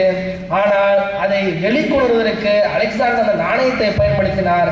நாம் ஏதாவது ஒன்றின் மீது மிகப்பெரிய நம்பிக்கை வைத்து, அது இறைவனாக இருக்கலாம், நம் பெற்றோராக இருக்கலாம், நம் ஆசிரியராக இருக்கலாம், அவர்கள் மீது நம்பிக்கை வைத்து அவர்களால் நமக்கு மிகப்பெரிய ஆற்றல் வருவதாக எண்ணி நாம் நம்முடைய கடமையை மிக சரியாக செய்யணும். அதாவது ஒருத்தன் போயிட்டு இருக்கான் காட்டில், திடீர்னு அவனுக்கு ரொம்ப மயக்கம் வர்றது மாதிரி இருக்கு, ரொம்ப சோர்வாயிட்டான், இனி நம்மளால அடுத்த அடி கூட வைக்க முடியாது அப்படின்னு நினைச்சிடறான். சரியா, நல்லா புரிஞ்சுக்க, அடுத்த அடி கூட வைக்க முடியாது அப்படின்ற நிலையில அப்படியே ஒரு மரத்தில் அப்படியே சாஞ்சு அப்படியே படுத்துடுறான்.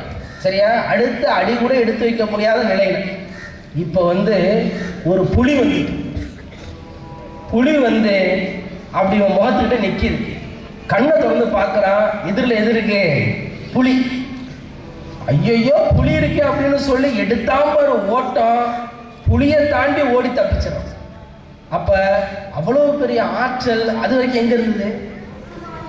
எங்க இருந்தது? அவன்கிட்ட தான் இருக்கு. அதுபோல நம்மகிட்ட என்ன இருக்கு? அந்த ஆற்றல், அறிவு அனைத்தும் இறைவன் நமக்கும் கொடுத்திருக்கான். நாம் அதை சரியாக பயன்படுத்தாமல் இந்த காட்டில் நம்ம ரொம்ப சோர்வாயிட்டோம் படுத்தா மத்திய அந்த மாதிரி படுத்துறோம். அதுதான் பிரச்சனை. எங்கள் ஆசிரியர் சொன்னா நான் செஞ்ச வென்றேன்.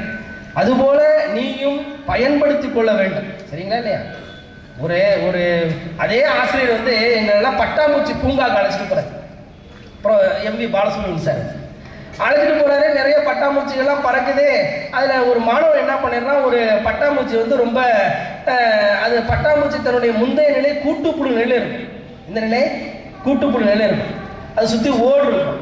அந்த ஓடை உடைப்பதற்காக இந்த பட்டாம்பூச்சியாளர்களுடைய கூட்டுப்புழு ஒவ்வொரு முறையும் முயற்சி செஞ்சுக்கிட்டே இருக்கும். இதை ஒரு மாணவன் பார்க்குறான். ஐயோ, இந்த பட்டாம்பூச்சியாக இருக்கக்கூடிய கூட்டுப்புழு ரொம்ப சிரமப்படுது, இதை நம்ம காப்பாற்றணுமே, இதுக்கு நம்ம ஏதாவது உதவி செய்யணுமே, இது கஷ்டப்படுது அப்படின்னு சொல்லி அந்த கூட்டை இவன் உடைச்சி அந்த பட்டாம்பூச்சியை வெளிவர செய்யணும்னு சொல்லி இவன் உடைக்கிறான். ஆனால் வெளிவந்த பட்டாம்பூச்சி பட்டாம்பூச்சியாக மாறாமல் புழுவாகவே இந்த மண்ணில் துடிதுடித்து கொண்டிருந்தது. பயந்து போயிட்டான். ஓடி வந்தான் எங்கள் ஆசிரியர்கிட்ட. ஐயா, இந்த மாதிரி அதுக்கு உதவி செய்யணும்னு நினைச்சேன், அது ரொம்ப கஷ்டப்பட்டு இருந்தது, அதுக்கு உதவி பண்ணணும்னு நினைச்சேன், ஆனால் இப்படி ஆயிட்டு அப்படின்னு சொல்லும்போது எங்கள் ஆசிரியர் சொன்னார், ஒவ்வொரு முறையும் கூட்டுப்புழுவாக இருக்கக்கூடிய பட்டாம்பூச்சி தன்னுடைய இறகுகளை கொண்டு அந்த கூட்டை உடைக்க முயற்சி செய்யும் போது அதனுடைய இறகுகள் வலுப்பெறுகிறது. ஒவ்வொரு முறையும் கஷ்டப்படும் போதெல்லாம் அது வலுப்பெற்றுட்டே இருக்கு. வலுப்பெற்று முழுமையாக அது வலுப்பெற்றவுடன் ஒரே அடியில் அந்த இறகுகளால் அந்த கூட்டை உடைத்து கொண்டு வெளிவருகின்ற பட்டாம்பூச்சி இந்த வானில் வட்டமடித்து சென்றுகிறது அப்படின்னு சொல்றாருன்னா, இதனுடைய அர்த்தம் என்னன்னு கேட்டீங்கன்னா, கஷ்டப்படாமல் இருக்க கஷ்டப்படுங்கள். இந்த பட்டாம்பூச்சி அந்த கூட்டுப்புழுல கஷ்டப்பட்டது, வண்ணத்து பூச்சியா மாறி வான வட்டம் அடிக்குது. நம்முடைய பருவம், இந்த பருவம் எப்படி எதற்கான பருவம்? கஷ்டப்படுவதற்கான பருவம். கஷ்டம்னா எது? படிப்பு. சரியா? அதை நம்முடைய உழைப்பை, நம்முடைய முயற்சியை அதில் செலுத்தும். அப்படி நீ செலுத்திட்ட அப்படின்னா உன்னுடைய எதிர்காலம் எப்படி இருக்கும்? ரொம்ப சிறப்பாக இருக்கும். கஷ்டப்படாமல் இருக்க கஷ்டப்படுங்கள். இப்படி கூட வச்சுக்க, ஜாலியாக இருக்க என்ன பண்ணும்? கஷ்டப்படுங்க. ஜாலியாக இருக்க கஷ்டப்படுங்க. சரிங்களா இல்லையா? ஒரு 5 C சொல்றாங்க. சரியா? இந்த 5 Cயை நீ நோட்டில் எழுதி வச்சுக்க, இல்லை மனசில் எழுதி வச்சுக்க. உன்னுடைய வாழ்வில் நீ வெற்றி பெறணும் அப்படின்னா இந்த 5 Cயை நீ ஃபாலோ பண்ணா ஜெயிச்சிடணும். சரியா? சரியா இல்லையா? ரெடி 3. நான் ஹலோன்னு சொன்னா ஹாய்னு சொல்லணும். நான் ஹாய்னு சொன்னா என்ன சொல்லணும்? ஹலோன்னு சொல்லணும். அதை சொல்லி பார்ப்போமா? Hello, hi, hello, hello, hi, hi, hello, hi, hello, hi, hello, hi. Ready 3. முதல் சி பயிற்சி. சரியா இல்லையா? நாம் தினம்தோறும் என்ன பண்ணிட்டு இருக்கணும்? பயிற்சி செய்து கொண்டே இருக்கு. பயிற்சி செய்யாத நாளே இருக்கக்கூடாது. சரியா? பயிற்சியே இன்றைய காலகட்டத்தில் நம்முடைய பயிற்சியாக இருப்பது தினம்தோறும் நம்ம எதை படிச்சுக்கிட்டு இருக்கணும்? புத்தகங்களை தினம்தோறும் படிக்கணும். அதுதான் நம்முடைய பயிற்சி. நம்முடைய அதாவது E=mc². இந்த ஃபார்முலா சொன்னது யாரு? ஐன்ஸ்டீன். அவர் இன்னொரு ஃபார்முலா சொல்றாரு. நீங்க இவ்வளவு பெரிய உங்களுக்கு என்ன அவ்வளவு மூளை இறைவன் கொடுத்துருக்கானா அப்படின்னு கேட்கறதுக்கு அவர் சொல்றாரு, இன்னொரு ஈக்குவேஷன் சொல்றாரு. என்ன தெரியுமா அது? 1% மூளை பிளஸ் 99% கடின பயிற்சி வெற்றி அப்படின்னு சொல்றாரு. சரி இல்லையா? 99% பயிற்சி இருந்தா, கொஞ்சோண்டு மூளை இருந்தா போதும், நம்ம வெற்றி அடைஞ்சு விடலாம். அதனால நம்ம வாழ்க்கையில் மறக்கக்கூடாத முதல் சி என்னது? பயிற்சி. இரண்டாவது சி முயற்சி. சரியா இல்லையா? பயிற்சி பண்ணிட்டே இருக்கேன், தினந்தோறும் பயிற்சி பண்றேன், அது முக்கியம் கிடையாது. ஒவ்வொரு நாளும் அடுத்தடுத்த நிலைக்கு போகணும். முயன்று இன்னைக்கு நான் 5 கணக்கு போடுறேன் அப்படின்னா நாளைக்கு அது 7 கணக்கா மாறணும். இன்னைக்கு நான் 5 மணிக்கு எந்திரிக்கிறேன் அப்படின்னா நாளைக்கு அது 4 மணியா மாறணும். முயற்சி செஞ்சு அதனுடைய நாளை, அதாவது கண்ணதாசன் போய் ஒருத்தவங்க கேட்க, ஒரு தடவை ஒரு ஜோசியத்தை சொல்றாரு, ஐயா எனக்கு என்ன ஆயுள்னு பார்த்து சொல்லுங்கிற. அவர் பார்த்துட்டு சொல்றாரு, நீ 56 வயசு வயசு வரைக்கும் தான்ப்பா இருப்பா அப்படிங்கிற. சரி நீங்க சொன்னது தப்புயா, அப்படியே நடந்தாலும் அது தப்பு தாயாங்கிற. எப்படி அப்படிங்கிறாரு, நான் 60 வயசு வரைக்கும் இருப்பா அப்படிங்கிற. எப்படி அப்படி சொல்ற அப்படின்னு, நீ என்னைக்கு 56 சொன்னியோ அன்னையிலேருந்து நான் தினந்தோறும் 7 மணிக்கு எந்திரிப்பேன். நீ சொன்ன நாள்லேருந்து நான் 4 மணிக்கு எந்திரிக்க ஆரம்பிச்சிட்டேன். ஒரு நாளைக்கு எனக்கு எவ்வளோ மணி நேரம் கிடைக்குது? எவ்வளோ மணி நேரம் கிடைக்குது? எவ்வளோ மணி நேரம் கிடைக்குது?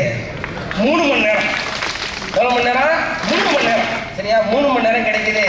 ஒரு வாரத்துக்கு 7 × 3, ஒரு மாதத்திற்கு 7 மணி 21 × 30 × 4, இப்படியே பெருக்குனா எனக்கு 56 வருடத்துல 4 வருடங்கள் எனக்கு கூடுதலா கிடைக்குது அப்படின்னு சொல்றேன். சரியா இல்லையா? அப்ப நாம் விழித்திருக்கும் நேரமெல்லாம் நாம் உயிர் வாழ்ந்து கொண்டிருக்கிற நேரம்னு அர்த்தம். சரியா? அதனால நீ எத்தனை மணிக்கு எந்திரிச்சாலும் பரவாயில்ல, இன்னையிலேருந்து 4 மணிக்கு எந்திரிக்கணும் அப்படிங்கிறத உறுதியா மனசுல வச்சுக்கணும். சரியா? சரியா? எத்தனை மணிக்கு எந்திரிக்கணும்? 4 மணிக்கு எந்திரிக்கணும். சரியா? தினந்தோறும் நம்முடைய பயிற்சி அடுத்த கட்டமான முயற்சிக்கு போய்கிட்டே இருக்கணும். சரியா? அப்ப 2வது என்னது? முயற்சி. இப்ப 3வது சி, மிக முக்கியமான சி, நான் சொல்றது தொடர்ச்சி. பயிற்சியும் முயற்சியும் இருந்தாலும் அது தொடர்ச்சியா இருக்கணும் அப்படிங்கிறது மிக முக்கியம். சரியா? ஒரு ஊர்ல ஒரு பண்ணையார் இருந்தார். அவர் குதிரை பந்தயத்தின் மேல அவருக்கு ரொம்ப ஆசை. ஆனா அவருடைய குதிரை ஒவ்வொரு முறையும் தோத்துக்கிட்டே இருக்கு பந்தயத்துல. அவருக்கு ரொம்ப கோபம் வந்துடுது. நாம தான் இந்த ஊர்லயே மிகப்பெரிய பண்ணையார், நம்முடைய குதிரை ஒவ்வொரு போட்டிலையும் தோத்து போயிடுது, நம்ம எப்படியும் ஜெயிக்கணும், நம்முடைய கௌரவம் நிலைநாட்டணும் அப்படின்னு சொல்லி என்ன பண்றாரு, எல்லா போட்டிகளிலும் வெற்றி பெறக்கூடிய குதிரை எதுன்னு பாக்குறாரு. அப்ப ஒருத்தருடைய குதிரை தான் எல்லா போட்டியிலையும் வெற்றி பெறுது. அது யாருடைய குதிரைன்னு பார்த்தா மாடசாமி அப்படின்றவரோட குதிரை. சரிட்டு இந்த மாடசாமி கிட்ட போய் அந்த குதிரையை வாங்கிட்டு வந்துடுறாரு. வாங்கிட்டு அந்த குதிரைக்கு சகல விதமான செல்வங்களையும் சகல விதமான வசதிகளையும் செஞ்சு கொடுக்குறாரு. அதை அழைச்சிட்டு கொட்டைகளை கட்டி வச்சு அதுக்கு ஏசியை செஞ்சு கொடுக்குறாரு. அதுக்கு பாதாம் பிஸ்தா அப்படின்னு சத்தான உணவுகள்லாம் கொடுக்குறாரு. அதை ரொம்ப சொகுசா வச்சுக்கிறார். பிறகு அன்பார்ந்த மாணவர்களே, போட்டி வருது, எல்லா குதிரையும் வருது. மாடசாமிகிட்டேருந்து வாங்கின பண்ணையாருடைய குதிரையும் அந்த போட்டியில் கலந்துக்குது. எல்லாரும் ஆர்வமாக இருக்காங்க, எப்போவுமே வெற்றி பெறுகின்ற அந்த குதிரை இப்போ பண்ணையாட்ட இருக்கிற குதிரை வெற்றி பெற போகுது அப்படின்னு ஆர்வமாக இருக்காங்க. ஆனால் முடிவு, அந்த போட்டியில் கடைசியாக வந்த குதிரை யார் குதிரை? மாடசாமி, பண்ணையாரோட குதிரை. இப்ப பண்ணையாருக்கு ரொம்ப கடுப்பாயிட்டு நேரா போறாரு. யார்கிட்ட? மாடசாமி கிட்ட. என்ன நினைச்சிட்டு இருக்கு, ஒன்னிட்ட இருந்த வரைக்கும் இந்த குதிரை ஜெயிச்சிட்டு இருந்தது, இப்ப என்னட்ட வந்ததுக்கு அப்புறம் என்ன ஆயிட்டு தோக்குது, என்ன பண்ண, என்ன அர்த்தம் அப்படின்னு. அதுக்கு மாடசாமி சொல்றாரு, நீ என்ன பண்ண அப்படின்னு. நான் தினந்தோறும் அதுக்கு பாதாம் பிஸ்தா கொடுத்தேன், அதுக்கு ஏசி வசதி செஞ்சு கொடுத்தேன், அதுக்கு எல்லா வகையான வசதியும் செஞ்சு கொடுத்தேன் அப்படிங்கிறாரு. இதெல்லாம் நீ கொடுத்த சரி, அதற்கு பயிற்சி கொடுத்தியா அப்படின்னு கேட்கிறாரு. அதுதான் வெற்றி பெறுகிற குதிரையாச்சு, அதுக்கு ஏன் பயிற்சி? இதனால அது ஜெயிச்சுட்டு தான் இருந்துச்சு, அதுக்கு எதுக்கு பயிற்சி அப்படிங்கிறாரு. எப்பேற்பட்ட வெற்றி பெறுகிற குதிரையாக இருந்தாலும் தினந்தோறும் பயிற்சியும் முயற்சியும் தொடர்ச்சியா இல்லை அப்படின்னா அது நிச்சயமாக தோல்வியைத்தான் தழுவும் அப்படின்னு யார் சொல்றா? மாடசாமி சொல்றாரு. அது அந்த குதிரைக்காக மட்டுமல்ல, அன்பார்ந்த மாணவர்கள் நமக்காகவும் தான். இது ஒரு முக்கியமான காலகட்டம். இந்த 50 நாட்கள்ங்கிறது 10ஆம் மாணவர்களுக்கு. இப்ப சில பேர் என்ன நினைப்பா, நம்ம நிறைய படிச்சுட்டோமே, இன்னுமா படிக்கணும், நம்ம நிச்சயமா ஃபர்ஸ்ட் மார்க் வாங்குவோம் அப்படின்னு சின்ன தலக்கணம் வந்துடும். ஆனா மிகப்பெரிய ஆபத்து. சரியா இல்லையா? இது நாள் வரை படிச்சது முக்கியம் இல்லை, இதன் பின்பு அதே உத்தியோகத்தில் நம்ம தொடர்ச்சியா படிச்சுட்டு இருக்கணும் ஒண்ணு. அதே போலவே இது நாள் வரை படிக்கல அப்படின்னாலும் இனி வரக்கூடிய இந்த நாட்களை நீ முழுமையா யாரா இருந்தாலும் பயன்படுத்தணும் அப்படின்னா மிகச்சிறந்த மதிப்பெண்கள் பெறலாம். இது ரெண்டையுமே ஒரு 20 வருடங்களுக்கு மேல் ஆசிரியர்களுடையனா நேரடியா நான் பார்த்தேன் எங்களுடைய மாணவர்கள்ட்ட. இந்த நாட்கள் அலட்சியமா இருந்தவன் அல்லது இந்த நாட்கள்ல விழிப்புணர்வு அடைஞ்சவன், இவன் 2 பேருமே அதுக்கான விளைவுகளை அடைஞ்சிருவான். சரியா இல்லையா? அதனால 3வது சி, மிக முக்கியமான சி என்னது? தொடர்ச்சி. சரியா? இப்ப 4வது சி, வளர்ச்சி. இந்த 3 சியும் சரியா இருந்தது அப்படின்னா உன்னுடைய வாழ்க்கையில தொடர்ச்சியா எது இருக்கும்? வளர்ச்சி இருந்துகிட்டே இருக்கும். சரியா? 4 சீயும் சரியா இருந்ததுன்னா நம்முடைய வாழ்க்கை முழுவதும் நான் எப்படி இருக்கலாம்? மகிழ்ச்சியா இருக்கலாம். எப்படி இருக்கலாம்? மகிழ்ச்சியா இருக்கலாம். சரிங்களா இல்லையா? இப்ப சொல்லு, முதல் சி. காதுல உள்ள முதல் சி, 2, 3, 4, 5, 5. சரியா இல்லையா? இந்த 5 சீயை பின்பற்றுவியா? மறக்கவே மாட்டீங்களா? இந்த 5 சீயை மனசுல வச்சுக்கிட்டு இதன்படி நம்ம இருந்தோம் அப்படின்னா நம்ம வாழ்நாள் முழுவதும் மகிழ்ச்சியா இருக்கும். நம்ம பெற்ற பெற்றோர்களும் மகிழ்ச்சி அடைவாங்க, நம்முடைய சுற்றத்தாரும் மகிழ்ச்சி அடைவாங்க. சரியா இல்லையா? நான்லாம் வந்து 10வது படிக்கும்போது உண்மையை சொல்றேன்.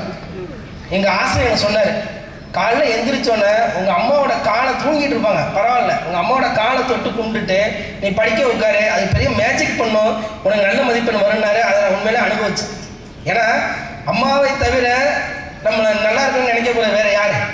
முந்தி தவம் இருந்து 300 நாள் சுமந்து அந்திப்பகல் சிவனை ஆதரித்து தொந்தி சரிய சரிய பெற்ற தாயா, வட்டிலும் தொட்டிலும் மார்மேலும் தோல் மேலும் கட்டிலும் வைத்தென்னை காதலித்த அன்னை, 2 திங்களாய் அங்கமெல்லாம் நொந்து பெற்று பையரென்ற போதே பரிந்தெடுத்து செய்ய இரு கனகமுலை தந்தவர். அவ்வளவு சிரமப்பட்டு நம்மளை இந்த பூமிக்கு கொடுத்துருக்காங்க நம்ம அம்மா. நம்ம அவங்களுக்கு திரும்பி என்ன செய்ய போறோம்? நம்முடைய கல்வியினால் பெற்ற மதிப்பெண்களால் மட்டுமே நாம் ஒரு மிகச்சிறந்த ஈன்ற பொழுதின் பெரிதுவர்க்கும் தன் மகனை என்ற அந்த உணர்வை நம்முடைய தாய்க்கு ஏற்படுத்த முடியும். செய்யலாமா? அதே போல நம்முடைய தந்தை, சரி நீ வீட்டுக்கு போற, உன் செருப்பு புதுசா இருக்கா, உங்க அப்பா செருப்பு புதுசா இருக்கா? நம்ம செருப்பு. சரியா இல்லையா? அப்ப நம்ம எவ்வளவோ வழிகளையும் வேதனையும் தாங்கி கொண்டு தன்னுடைய தோளையே ஏணியாக்கி அதனுமே உன்னை அமர வச்சு இந்த உலகத்தை வந்து நம்ம தந்தையார்கள் காட்டுகிற ஏகப்பட்ட தியாகம். அவர்களுக்கு நாம் நல்லது செய்யணும் அப்படின்னா எதுதான் அதுக்கு நம்மள்ட்ட இருக்கக்கூடிய ஆயுதம்? என்னதான்? கல்வி மட்டும்தான். சரிங்களா இல்லையா? அதனால ஆசிரியர்கள், அம்மா, அப்பா, சுற்றத்தார்கள் அனைவரும் நம்ம பார்த்து பெருமைப்படணும் அப்படின்னா நம்மள்ட்ட இருக்கக்கூடிய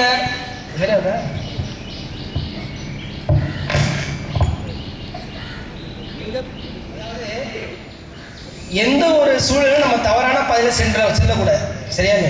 இப்போ வந்து ஒரு நாட்டில் ஒரு ரொம்ப நல்லவன் ஒருத்தன் தான். அவன் அவ்வளோ நல்லவனாக இருக்கிற அந்த அரசருக்கே பிடிக்கல. அவனை கூப்பிட்டு வர்றாரு.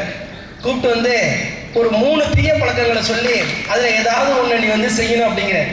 முதல் தீய பழக்கம் என்னன்னு கேட்டால் 3 இருக்கா. ஒரு பெண் இருக்கு, ஒரு குழந்தை இருக்காங்க, ஒரு போதைப் பொருள் இருக்கு. சரியா? இது 3ல் ஒன்று நீ பயன்படுத்தணுங்கிறாரு. நான் வந்து இந்த பெண்ணிடை தவறாக நடந்துக்க முயற்சி பண்ணுங்கிறாரு. ஐயோ நான் செய்ய மாட்டேன், அது மிகப்பெரிய பாவம், அது செய்யவே மாட்டேங்க. சரி இந்த குழந்தைய நீ கொள்ளு அப்படிங்கிறாரு. ஆஹா நான் அதெல்லாம் செய்ய மாட்டேன், அது மிகப்பெரிய பாவம், 7 ஜென்மத்துக்கு என்ன தொடரும் அப்படிங்கிறான்.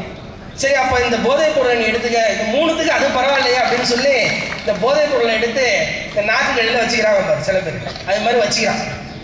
அவ்வளோதான். அதன் பின்பு அவன் மூளை தடுமாறுகிறது. அவனுக்குள்ள இன்னொரு மனுஷன் வெளியில வரான். அந்த பெண்ணிட தவறாக நடக்க முயற்சி பண்றான். அப்ப அந்த குழந்தை அழுவுது. அந்த குழந்தை கழுத்தை திருப்பி போட்டு கொன்னுறான். இப்ப உலகில் உள்ள அனைத்து பாவங்களையும் செய்ய தூண்டுவது எது? அதாவது என்னுடைய அண்ணன் ஒருத்தர் இருந்தார், எனக்கு வந்து நல்வழி காட்டிக்கிட்டு இருந்தார். அவர் ஒரு முறை வந்து இதை கொடுத்து நீ போட்டு இதை டேஸ்ட் பண்ணி பார்ப்பா அப்படின்னாரு. கல்லூரி படிக்கும்போது அவர் சொன்ன அந்த நேரத்திலேயே அதெல்லாம் நான் முடியாதுன்னு சொல்லி மறுத்தேன். அடுத்த நாள்லேயே நம்மகிட்ட பேச மாட்டாரோ என்னமோ அப்படின்னா நான் ரொம்ப வருத்தப்பட்டேன். நம்மகிட்ட பேசாமல் இருந்துருவாரோ, அவர் சொன்ன நம்ம செய்யலை அப்படின்னு நினச்சி வருத்தப்பட்டேன். ஆனால் அடுத்த நாள் என்னை கூப்பிட்டு இதே போல உன்னுடைய வாழ்நாளில் எப்போ இந்த மாதிரி ஒரு கேள்வி யார் கேட்டாலும் நீ அந்த நிமிடமே மறுத்துடணும். அப்படி மறுக்கல அப்படின்னா இப்போ என்ன மாதிரி வாயில புற்றுநோய் வந்து அவர் இறந்து போனார். அது போன்ற ஒரு சூழல் உனக்கு ஏற்பட்டுடும் அப்படின்னு சொன்னாரு. எனவே இந்த பருவம் என்பது நாம் படிக்கக்கூடிய பருவம். ஒரு விளையாட்டு ஒரு சிரிப்பு ஒன்று சொல்கிறேன். அதாவது அந்த ஊரில் வந்து பீடி அப்படின்னாலே யாருக்கும் என்னன்னே தெரியாது. ரொம்ப நல்ல ஊர். அந்த ஊரில் அதை கொண்டு வந்து ஒருத்தன் விற்க ஆரம்பித்தான். இதை நீங்கள் சாப்பிடுவதால் உங்கள் வீட்டில் கொசு வராது, இதை நீங்கள் சாப்பிடுவதால் உங்கள் வீட்டுக்கு திருட வர மாட்டான், இதை நீங்கள் சாப்பிடுவதால் உங்களுக்கு முடி நிறைக்காது, முதுமையே வராது அப்படின்னு சொல்கிறான். எப்படா இதெல்லாம் சாத்தியம் அப்படின்னு இன்னொரு விவரம் தெரிஞ்சாலும் போய் கேட்குறான். ஏன்னா இது வந்து தீய பொருள், இதை போய் இப்படி சொல்கிறீங்க அப்படின்னு. ஆமாம், இதை நம்ம வீட்டில் பெரியவங்க எடுத்துக்கிட்டாங்க அப்படின்னா புகை வரும். புகை வந்ததுன்னா எது வராது? கொசு வராது. ஒன்று. சரி, திருட வரமாட்டேன். திருட எப்படி வரமாட்டேன்? சாப்பிட்டோம் அப்படின்னா நுரையீரல் பாதிக்கப்பட்டு தொடர்ச்சியாக இருமிகிட்டே இருக்க வேண்டியதான். வாழ்நாள் ஃபுல்லாக இருமிகிட்டே இருந்தால் அந்த வீட்டுக்கு எப்படி வருவான்? திருட வரமாட்டான். சரி, மூணாவது ஒன்று சொல்கிறீங்க, முடியே நிறைக்காது, உனக்கு வந்து வயதே ஆகாதுன்னு சொல்கிறீங்க. அது எப்படி அப்படின்னா, இந்த பழக்கம் ஒரு மனுஷனுக்கு இருந்தது அப்படின்னா அவன் வந்து சின்ன வயசுலேயே அப்புறம் எப்படி முடி நிறைக்கும், அப்புறம் எப்படி முதுமை வரும். அதனால வந்து எக்காரணத்தை முன்னிட்டோம் நம்ம வந்து அந்த ஒரு செயலுக்கு நாம் போகவே கூடாது என்பதை மிகச்சிறந்த ஒரு உறுதிமொழியாக எடுத்துக்கணும். சரிங்களா இல்லையா? இப்போ இந்த சின்ன குழந்தைலாம் உட்காந்துருக்கீங்க, அவங்களுக்காக ஒரே ஒரு சின்ன கதை சொல்லி நான் முடிச்சிடுறேன். உனக்கு எல்லாருக்குமே தெரியும் ஒரு கதை. நம்ம பாட்டி வந்து வடை சுடுறாங்க. காக்கா வந்து என்ன பண்ணுது? தூக்கிட்டு போயிடுது. அது மரத்தில் உட்காந்துருக்கு. அப்போ நரி போய் பாட்டு பாட சொன்னது. அப்போ வடை என்ன ஆகிடுது? கீழே விழுந்துடுது. இப்போ இதுலேருந்து தெரிஞ்ச நீதி என்ன? நீதியே இல்லை. வடை திருநது முதல் தப்பு. சரியா இல்லையா? காக்கா அதுக்கு மேலே அதுக்கு போய் நம்ம இறக்கப்பட வேண்டிய அவசியமே இல்லை. சீன நாட்டில் இதே கதை எப்படி சொல்லப்படுது தெரியுமா? சீன நாட்டில் காக்கை இருக்கு, அதுக்கு பசி வந்துட்டு ஒரு பாட்டி அங்கே வடை சுட்டுட்டு இருக்கு. அதுகிட்ட போய் நேராக பாட்டி எனக்கு வடை கொடு அப்படின்னு சொல்லுது. கேட்குது. இல்லை கொடுக்க முடியாது, நானே சொல்லி இல்லாமல் கஷ்டப்பட்டுட்டு இருக்கேன், விரவு இல்லாமல் கஷ்டப்பட்டு இருக்கேன்னு சொல்லுது. உடனே காக்கா வந்து அந்த காட்டில் எங்கே பார்த்தாலும் போய் சுள்ளிகளை பொறுக்கி கொண்டு வந்து அந்த பாட்டிகிட்ட கொடுக்குது. அந்த பாட்டி அதை வைத்து அது வந்து நிறைய வடையெல்லாம் சுட்டுக்கிட்டு இருக்கு. ஆனால் இந்த காக்கா அந்த வடையை கொடுக்கல, பார்த்துக்கிட்டே இருக்கு. காக்கா கடுப்பாயிடும். இந்த பிற பாட்டி, முதல்ல நான் கேட்டது பிச்சை, இப்போ நான் கேட்டது என்னுடைய உழைப்பிற்கான கூலி, எனக்கு வடை கொடு அப்படின்னு. சரின்ட்டு பாட்டி வந்து வடையை கொடுத்துட்டு, சரிங்களா இல்லையா? அப்புறம் அந்த வடையை எடுத்துக்கிட்டு காக்கா போய் மரத்து மேலே உட்காந்து. இப்போ சீன நாட்டினுடைய நரி ஒன்று வருது. அதே மாதிரியே சொல்லுது, உன்னுடைய குரல் ரொம்ப அழகாக இருக்கு, நீ ஒரு பாட்டு பாடு அப்படின்னு சொல்லுது. சீனாவாக இருந்தாலும் சரி, அமெரிக்காவாக இருந்தாலும் சரி, இந்தியாவாக இருந்தாலும் சரி, அனைவரும் மயங்கக்கூடிய ஒரு வார்த்தை எதுன்னு கேட்டிங்கன்னா அழகு. அழகா இருக்க, அழகா இருக்கும் உன் குரல் அப்படின்ட்டோம்னா மயங்கிடும். அந்த மயக்கம் சீன நாட்டினுடைய காக்கைக்கும் விதிவிலக்கல்ல, ஆனால் மயங்கக்கூடாதுன்றத நீதி. பாட்டு பாடுது, வடை கீழே விழுந்துட்டு, விழுந்த வடையை நரி தூக்கிட்டு ஓடி போகுது. உடனே அந்த காக்கா கா கா கான்னு கத்துது. ஒரே நேரத்தில் ஆயிரக்கணக்கான காக்காக்கள் அந்த காட்டுக்கு வருது. என்ன விஷயம்னு கேட்குது. இந்த மாதிரி நரி தூக்கிட்டு போயிட்டு எல்லா காக்காவும் ஓடி போய் அந்த நரியை அதே இடத்துலயே கொன்று அந்த வடையை எடுத்து இந்த காக்காவை கொடுக்குது. சரியா? இது எங்க சொல்ற கதை? சீன நாட்டு. இது சொல்லக்கூடிய நீதி என்ன? நாம் ஒருபோதும் திருடி சாப்பிடக்கூடாது. எப்படிதான் சாப்பிடணும்? உழைத்து சாப்பிட வேண்டும். காக்கா உழைத்து வடையை பெற்றது. இரண்டாவது இது, ஒருபோதும் அழகு என்ற அந்த வார்த்தைக்கு நம்ம என்ன பண்ணக்கூடாது? முக்கியத்துவம் தந்துடவே கூடாது. மூணாவது, நாம் நம்முடைய உறவுகளிடமும் நட்புகளிடமும் எப்போதும் நம்ம நண்பர்களா பழகணும். நம்ம சுத்தி உள்ள எல்லாத்தையும் எப்படி பழகணும்? நண்பர்களா பழகணும். அதுதான் மிக முக்கியம். அப்பதான் ஆபத்துல நம்முடைய உறவு நட்பு நம்மளை தேடி வரும். சரியா இல்லையா? இறுதி நீதி என்னன்னு கேட்டா, தவறு செய்தால் மிக கடுமையாக தண்டிக்கப்படுவாய் அப்படிங்கிறது தான் வந்து என்னது? இறுதியான நீதி. எனவே அன்பார்ந்த மாணவர்களே, மிக அற்புதமான இந்த பள்ளி. அதாவது ஒருத்தன் வந்து இறந்து போயிடுறான், சொர்க்கத்துக்கு போயிடுறான். வரிசையா நிற்கிறாங்க, சொர்க்கத்தின் வாசல்ல வரிசையா நிற்கிறாங்க. அப்போ வந்து ஒருத்தன் கேட்குறான், கர்த்தர்கிட்ட கேட்குறான், கர்த்தரே என்னெல்லாம் சொர்க்கத்துக்கு எடுத்துருந்தீங்களே, என்ன காரணம்னு கேட்குறான். அதுக்கு வந்து கர்த்தர் சொல்றாரு, நீ வந்து நோயுற்று இருந்தவனுக்கு மருந்து கொடுத்த அப்படின்னு சொல்றாரு. இன்னொருத்தன் கேட்குறான், நீ ஆடை இல்லாமல் தவித்தவனுக்கு ஆடை கொடுத்தன்னு சொல்றாரு. இன்னொருத்தன் கேட்குறான், நீ கல்வியால் கஷ்டப்பட்டவனுக்கு கல்வி கொடுத்த அப்படிங்கிறார். இன்னொருத்தன், உணவு இல்லாமல் கஷ்டப்பட்டவனுக்கு உணவு கொடுத்த அப்படிங்கிறார். எல்லாரும் சேர்ந்து கேட்குறாங்க கர்த்தரை, நாங்கள் இவ்வாறு செய்ததெல்லாம் உனக்கு எப்படி தெரியும் கர்த்தரே அப்படின்னு கேட்குறான். அதுக்கு கர்த்தர் சொல்றாரு, நீ நோயுற்று இருந்தவனுக்கு மருந்து கொடுத்த பொழுது அங்கு நோயாளியாக இருந்தவன் நான் தான். நீ ஆடை கொடுத்த பொழுது நிர்வாணமாக இருந்தவன் நான் தான். நீ பசிப்பிடியை போக்கிய போது அங்கு பசியால் வாடியவன் நான் தான் அப்படின்னு சொல்லிட்டு வராரு. அன்பார்ந்த மாணவ செல்வங்களே, அனைத்து உயிரினமும் இறைவன் இருக்கின்றான். அனைத்து உயிரிடமும் நம் அன்பு செலுத்த வேண்டும். அந்த அன்பால் ஒரு வலிமையான சமுதாயத்தை படைக்க வேண்டும். தமிழும் அதைத்தான் சொல்கின்றது. தன் பெண்டு தன் பிள்ளை சோறு வீடு சம்பாத்தியம் இவையுண்டு தானுண்டு என்போன் சின்னதொரு கடுகு போல் உள்ளம் கொண்டோன் திருவார்க்கும் பயனற்ற சிறிய வீணன் கண்ணலடா என் சிற்றூர் என்போன் உள்ளம் கடுகுக்கு நேர்மூத்த துவரை உள்ளம் தொன்னையுள்ளம் ஒன்றுண்டு தன்னாட்டு சுதந்திரத்தால் பிற நாட்டை துன்புறுத்தல் தூய உள்ளம் அன்பு உள்ளம் சமத்துவ உள்ளம் பொல்லுலக மக்கள் எல்லாம் ஒன்றே எனும் தாயுள்ளம் தனிலென்றோ இன்பம் அங்கே துன்பம் இல்லை தன்னலம்தான் தீர்ந்ததாலே என்பான் புரட்சி கவிஞர் பாரதிதாசன். எனவே அற்புதமான இந்த பள்ளியில் நாம் முதலில் எடுத்துக்கொள்ள வேண்டிய செய்தி என்னவென்று சொன்னால், நாம் நம் பெற்றோர்களையும் ஆசிரியர்களையும் மூத்தோர்களையும் மதிக்கக்கூடிய உயர்வான பண்பை பெற்றால் அது நம்மை நிச்சயமாக ஒரு உயர்ந்த இடத்திற்கு அழைத்து செல்லும். இப்ப நீங்க சமீபத்தில் பார்க்கலாம், குகேஷ் அப்படின்னு செஸ் போட்டியில வெற்றி பெற்றார். பாத்தீங்களா? அவ்வளவு பெரிய வெற்றி, உலகையே வென்றுவிட்ட ஒரு சூழல். அடுத்த நகர்வில் நாம் உலகை வெற்றி பெற்று விட்டோம் என்ற அந்த சூழல்ல அந்த காயை நகர்த்திய பின்பு தன் கண்ணில் அடக்க முடியாமல் அவனுக்கு கண்ணீர் வருது. பாத்தீங்களா இல்லையா? ஆனால் அந்த நிலையிலும் தன் கண்களை ஆனந்த கண்ணீரை துடைத்துக் கொண்டு அங்க இருக்கக்கூடிய அந்த செஸ் போர்டு காயின்ஸை கலைந்திருக்கக்கூடிய காயின்ஸ் எல்லாம் மறுபடியும் நேரம் அடுக்கி வைக்கும். சரியா இல்லையா? பின்பு எழுந்து திரும்பி போகும்போது அந்த ரவுண்ட் சேர் திரும்பிடுது. அப்ப மீண்டும் அந்த சேரை திருப்பி அதற்கான இடத்துல வச்சுக்கிட்டு தன்னுடைய ஆனந்த கண்ணீரால் வெளில போட்டான். அன்று இரவு நடக்கக்கூடிய ஒரு மது விருந்து பார்ட்டியில எல்லாரும் கலந்துக்கிறாங்க. எல்லாரும் கையிலே கோப்பம் இருக்கு, இவனுடைய கைகள்ல வெறும் தண்ணீர் இருக்கு. நம்முடைய இந்திய நாட்டினுடைய பண்பாட்டை உலகளவில் அந்த இடத்துல உறுதியா செஞ்சுட்டு போறான். இதெல்லாம் அவனுக்கு எங்க இருந்து வந்தது அப்படின்னு கேட்டீங்கன்னா, சிறு வயதிலிருந்து அவன் கற்றுக்கொண்ட அந்த ஒழுக்கம் என்பது அவனை அந்த உச்சத்தில் நம்முடைய பண்பாடை பிரதிபலிக்கக்கூடிய ஒரு மனிதனாக ஆக்கி காட்டியது. எனவே ஒழுக்கம் உயிரினும் ஓம்பப்படும் என்ற அந்த தத்துவத்தை நீங்க எடுத்துக்கணும்.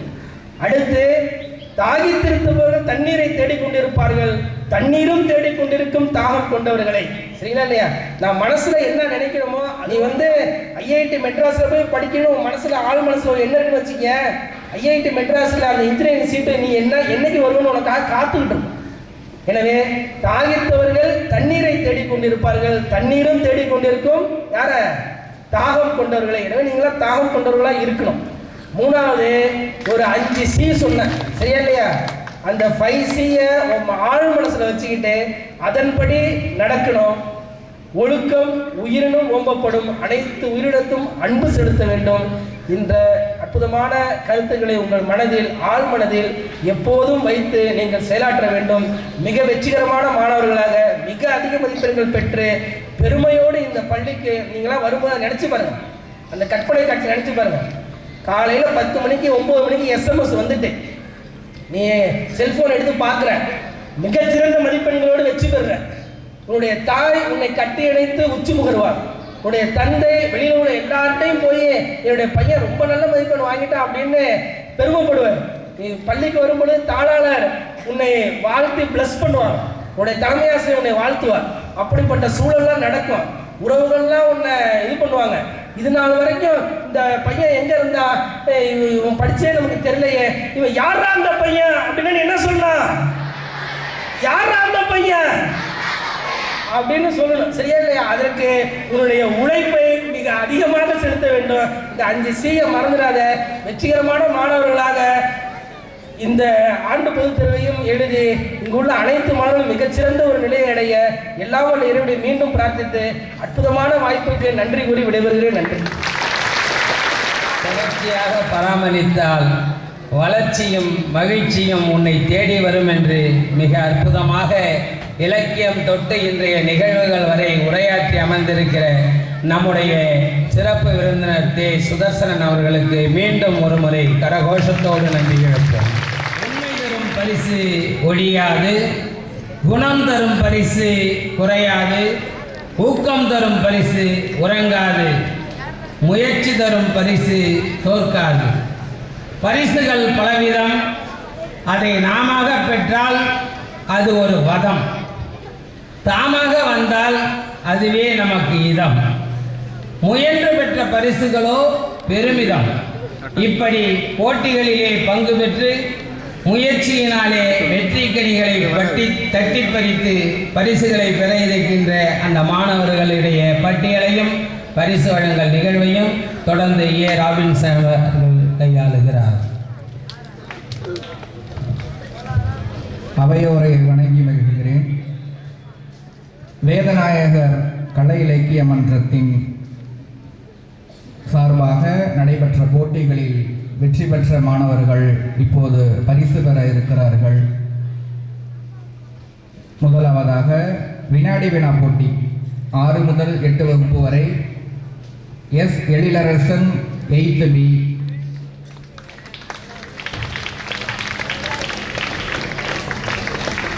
இங்கே தள்ளி சார் சார் இங்கே தள்ளி இங்கே ஓகே ஓகே இங்கே ஓகே சார் அப்படியே பாருங்க சார் கொஞ்சம் முன்னாடி பாருங்க அப்படியே சார் நீங்கள் சரி பி. சாமுவேல் 8th B, பாருங்க பாருங்க ஓகே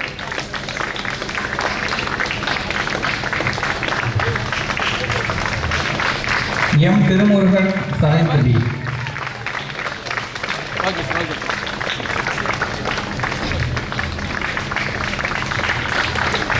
9 மற்றும் 10ஆம் வகுப்பு J. Jagadeeswaran 10th C, sir sir okay okay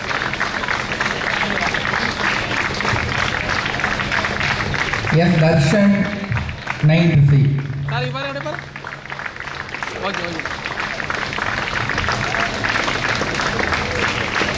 S. ஆனந்த பிரபு 9th D, சார் இங்கே பாருங்க பாருங்க பாருங்க சார் கொஞ்சம் எடுங்க சார் ரங்கோலி வரைதல் போட்டி 6 முதல் 8 வகுப்பு வரை P. Tharun 7th A, P. Lohith Sharma 7th A,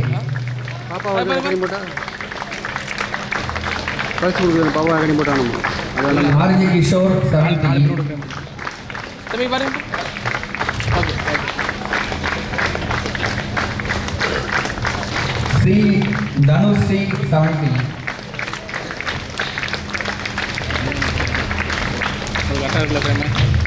D. Sabariswari 6th E,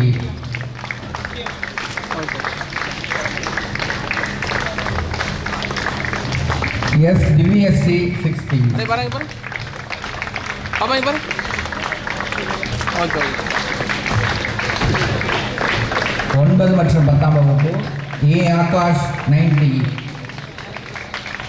அடே பாருங்க இங்கே பாருங்க okay okay S. Harini 10th E, இங்கே பாருங்க திரும்ப திரும்ப வந்து உள்ள போய் தம்பி உள்ள ஓகே பி. அனுக்ஷா 10th E, பாப்பா இங்கே பாருங்க okay R. Madhumita 9th E,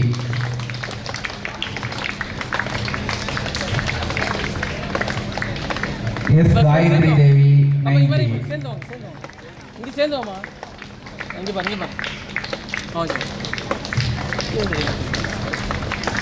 அடுத்ததாக நூலகத்திறன் போட்டி okay okay S. M. Sathishkumar 7th B, இங்கே பாருங்க okay okay S. Sanjay 9th D, அடே பாருங்க பாருங்க ஓகே எஸ். ஆனந்த பிரபு 9th D, ஓகே அடுத்ததாக பள்ளி அளவிலே நடைபெற்ற அறிவியல் கண்காட்சியில் சிறப்பிடம் பெற்ற மாணவர்கள் ஓகே 6 முதல் 8 வரை D. K. Pranavakumar 6th E, okay M. Kaushik 6th E, S. Vishvavarshini 6th E,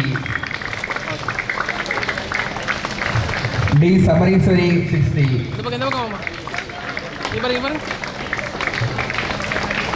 okay okay S. Aslin 6th A, அடே பாரு okay sir okay. S Sai Charan 60A. தனிநபர் பிரிவிலே எஸ் வைஷ்ணவி முதலிடம் 80. ஓகே. நீங்க பாருங்க பாருங்க தம்பிங்க பாருங்க. Okay sir okay. தனி பாருங்க. Okay sir. S Vaishnavi. K Nithish 70.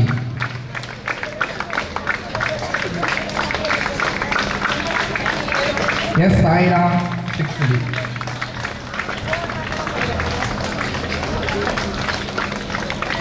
பாருங்க பாருங்க. ஓகே. 9-10 குழு வகை எஸ் விஷால் 90. வி ஹரி விஷ்ணு 90. பாருங்க நீங்க பாருங்க. Okay. S Rajamurugan 90.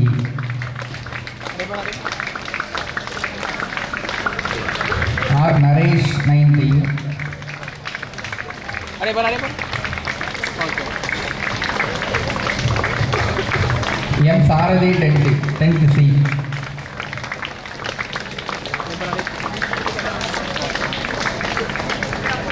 S Farhan 10th C.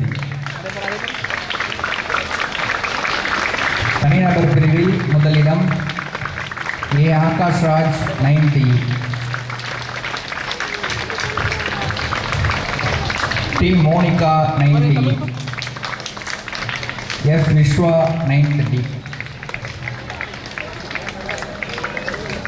அடே பாரு அடே பாரு. முப்பெரும் விழா நிகழ்வு போட்டியில் பேச்சு போட்டியில் பரிசு பெற்ற மாணவர்கள் 6 முதல் 8 வகுப்பு வரை RJ Kishore 70. M Kumaran 80A. அஞ்சு பாருங்க பாருங்க. ஓகே.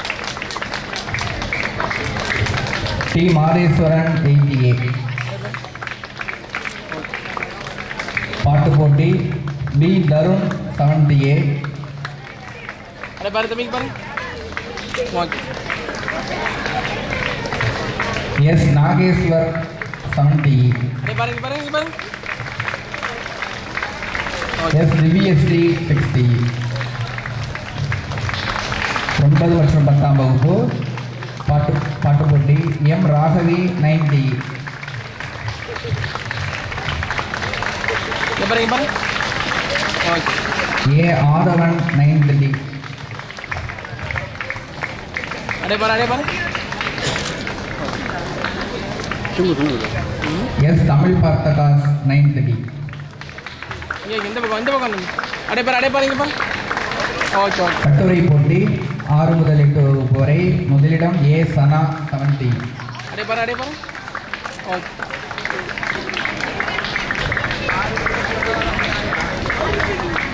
இரண்டாம் இடம் ஆர் மணிகண்டன் 80. அடே பாருங்க. ஓகே. மூன்றாம் இடம் பி ஆரியா 60. அடே பாரு தம்பிங்க பாருங்க பாருங்க. ஓகே. கட்டுரை போட்டி 9 மற்றும் 10ஆம் வகுப்பு வி நவீன் 9th C. இங்க பாருங்க பாருங்க. ஓகே. இரண்டாம் இடம் D Sujith 9th C.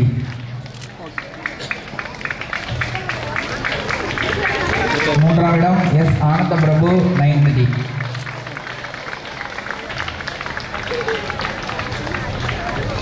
Thirukkural ஒப்புவித்தல் போட்டி 6 முதல் 8 வகுப்பு வரை முதலிடம் டி சபரீஸ்வரி 60. அடே பாரு அடே பாரு. எஸ் சுரையா 70. எஸ் திவ்யஸ்ரீ 60. அடே பாரு அடே பாரு. ஓகே. பி புகழ்ராஜன் அடே பாரு அடே பாரு.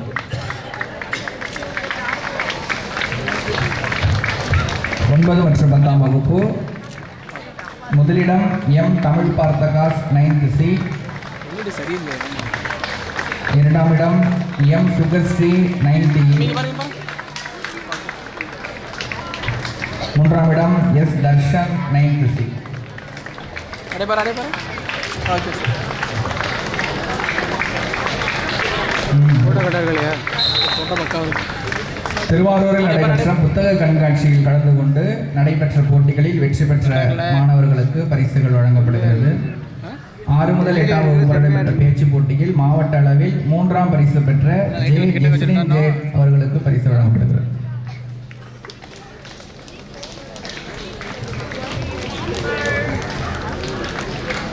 மற்றும் 10ஆம் வகுப்புகளில் நடைபெற்ற பேச்சு போட்டியில் கட்டுரை போட்டியில் மாவட்ட அளவில் முதல் பரிசு எஸ் ராஜமுருகன் 90.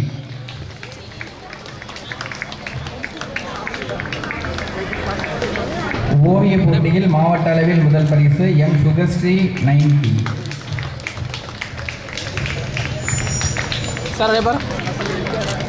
அடுத்ததாக டெல்டா மாவட்டங்களுக்குள் நடைபெற்ற அறிவியல் கண்காட்சி மன்னார்குடி தேசிய மேல்நிலைப்பள்ளியில் நடைபெற்றது. அதில் நம்பள்ளி மாணவன் கலந்து கொண்டு 2ஆம் இடம். நல்ல உரக்கா கை தட்டலாமே. மாநில அளவில் நாகை சிந்தனை சிறகுகள் சங்கமத்தில் நடைபெற்ற போட்டியில் கலந்து கொண்டமைக்கு எஸ் சுனில் பிரசாத் 10E என்ற மாணவருக்கு திருக்குறள் சிந்தனை சுடர் விருது பெற்றுள்ளார். அந்த விருதானது இப்பொழுது வழங்கப்படுகிறது.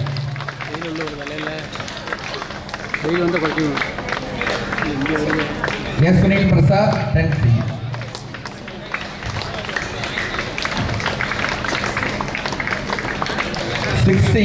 எஸ் அஸ்வின். இந்த பரிசு வந்து ரேங்க் ஹோல்டர், ஒவ்வொரு வகுப்பிற்கும் ஃபர்ஸ்ட் ரேங்க் எடுத்த மாணவர்களுக்கு பரிசு வழங்கப்படுகிறது. 60A S Ashwin. 6B S Sairam. 60E D Sabariswari.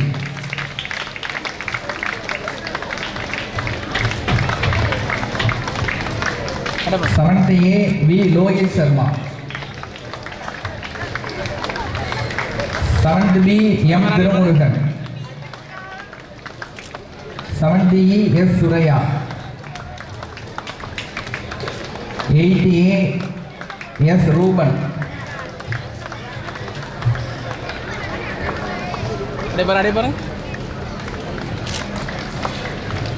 8B B Samuel. 80E A Ansel. 90A S Vijayadharshini. நாளைய வெற்றியாளர்கள் நீங்கள் எல்லாம். இன்றைய வெற்றியாளர்களை மனமோந்து பாராட்டுங்கள்.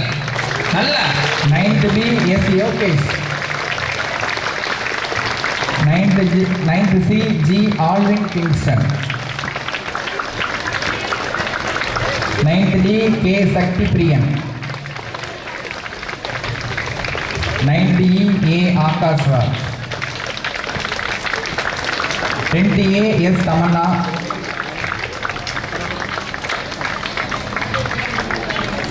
10B B Manikandan. 10C R Dhanush.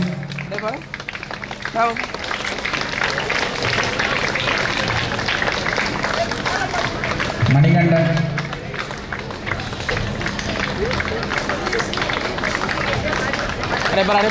10C R Dhanush.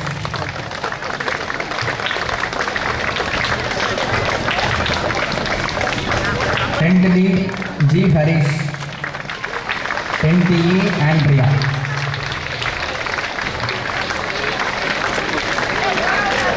இந்த ஆண்டு முழுவதும் முழுமையாக வருகை பதிவு பெற்ற மாணவர்களுக்கு பரிசுகள் வழங்கப்படுகிறது. 6B M Srini. 60E S லித்திஸ்கா.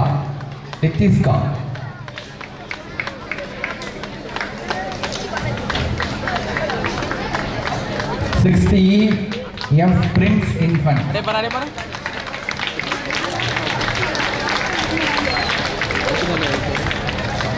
70A I Janarthanan.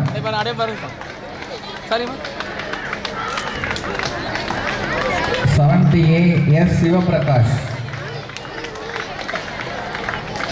8B G Sriram.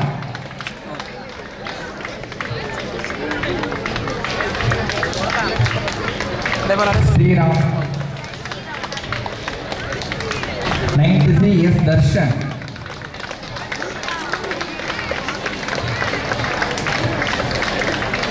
9th D A Alberts.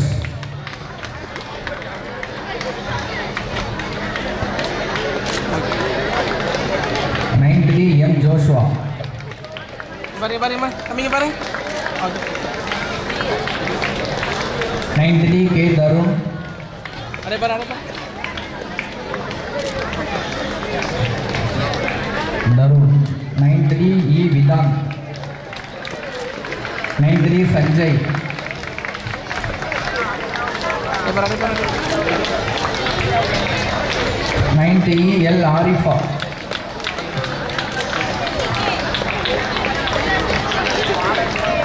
9th E Monica. 9th D Monica. 10th E M Kavya. Ada barang. Okay.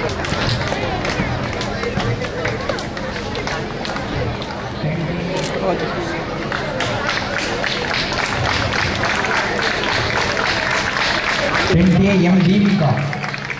Ada barang. Okay. 10th B Santosh. Okay. 10th C P Sabaris.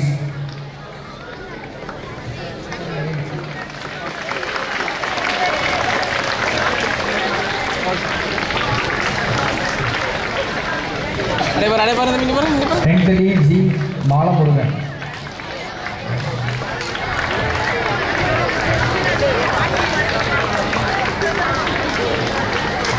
Ada barang.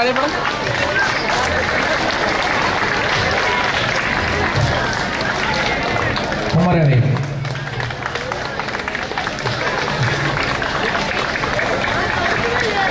Saring barang. G Balamurugan. A Kabil. Saring barang. Kami barang. Okay.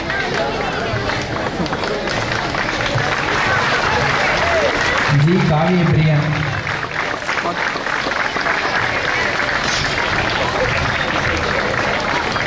S Kaviyarasan. Barang.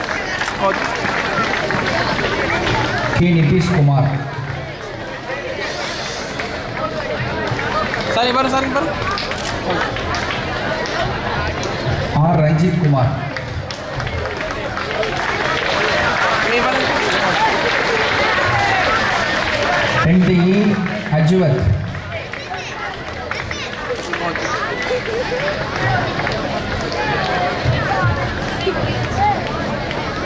10th E Divine.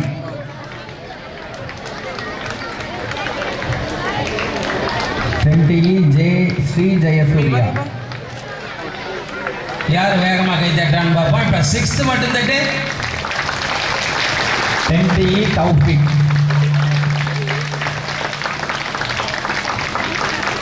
7th. ஒவ்வொரு வகுப்பிலும் நன்னடத்தைக்கான மாணவர்களுக்கு பரிசு வழங்கப்படுகிறது. 6th E S Sabaris. 6th B மறுபடியும் 6th. Kaviraj. 6th E R Yuvaraj. 7th E G Harishiyan. 7th. 8th.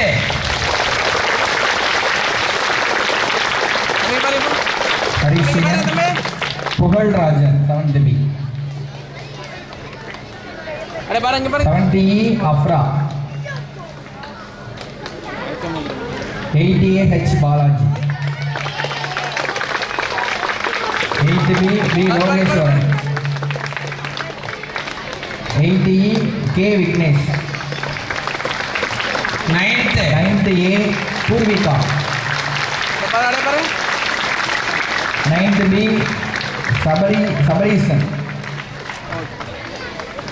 9th C Alvin Kingston. Ada barang. 9th D M Sabarivel.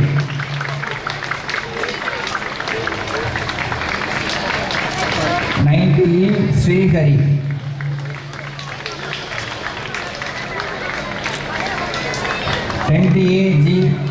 Shweta. 10th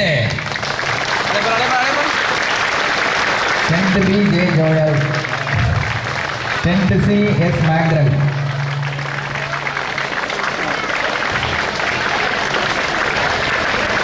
இப்போ எல்லாரும் சேர்ந்து ஜோரா கேட்டுட்டுங்க.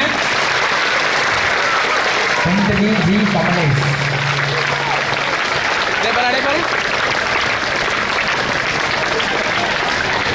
10th E B Anish.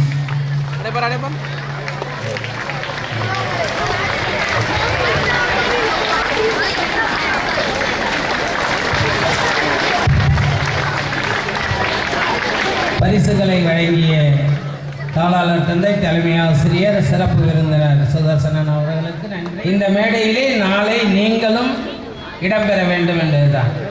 அதுக்காக தான் கைதட்டுங்க. கைதட்டுவதற்கே நீங்கள் சோம்பல் பட்டால் இந்த மேடையிலே ஏறுவது எப்படி? நாளை இந்த மேடையிலே கைத்தட்டலுக்கு உரியவர்களாக நீங்களும் மாற வேண்டும் என்பதுதான் இந்த பரிசளிப்பு விழாவினுடைய நோக்கம். எனவே முயற்சி செய்யுங்கள், வெற்றி பெறுங்கள். அதான் ஒரு பெரிய பணக்காரன் ஒரு தமிழாசிரியரோட பொண்ணை போய் பொண்ணு பார்க்குறான். ரொம்ப பிடிச்சி போச்சு. பெரிய கோடீஸ்வரன். வீட்டுக்கு போய் கடிதம் எழுதுறான்.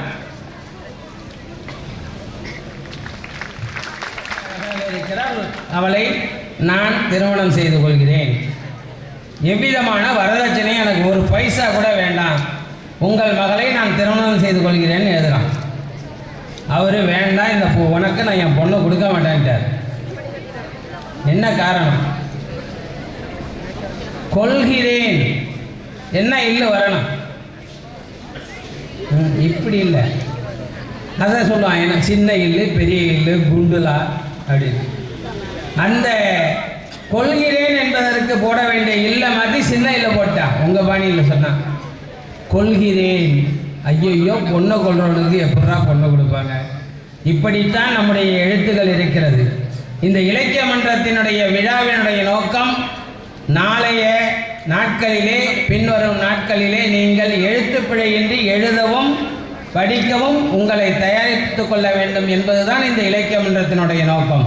அதனாலே தவறுகள் இன்றி எழுதவும் படிக்கவும் கற்றுக்கொள்ளுங்கள். பள்ளியினுடைய பெயரை புகழுக்கு கொண்டு செல்லுங்கள்.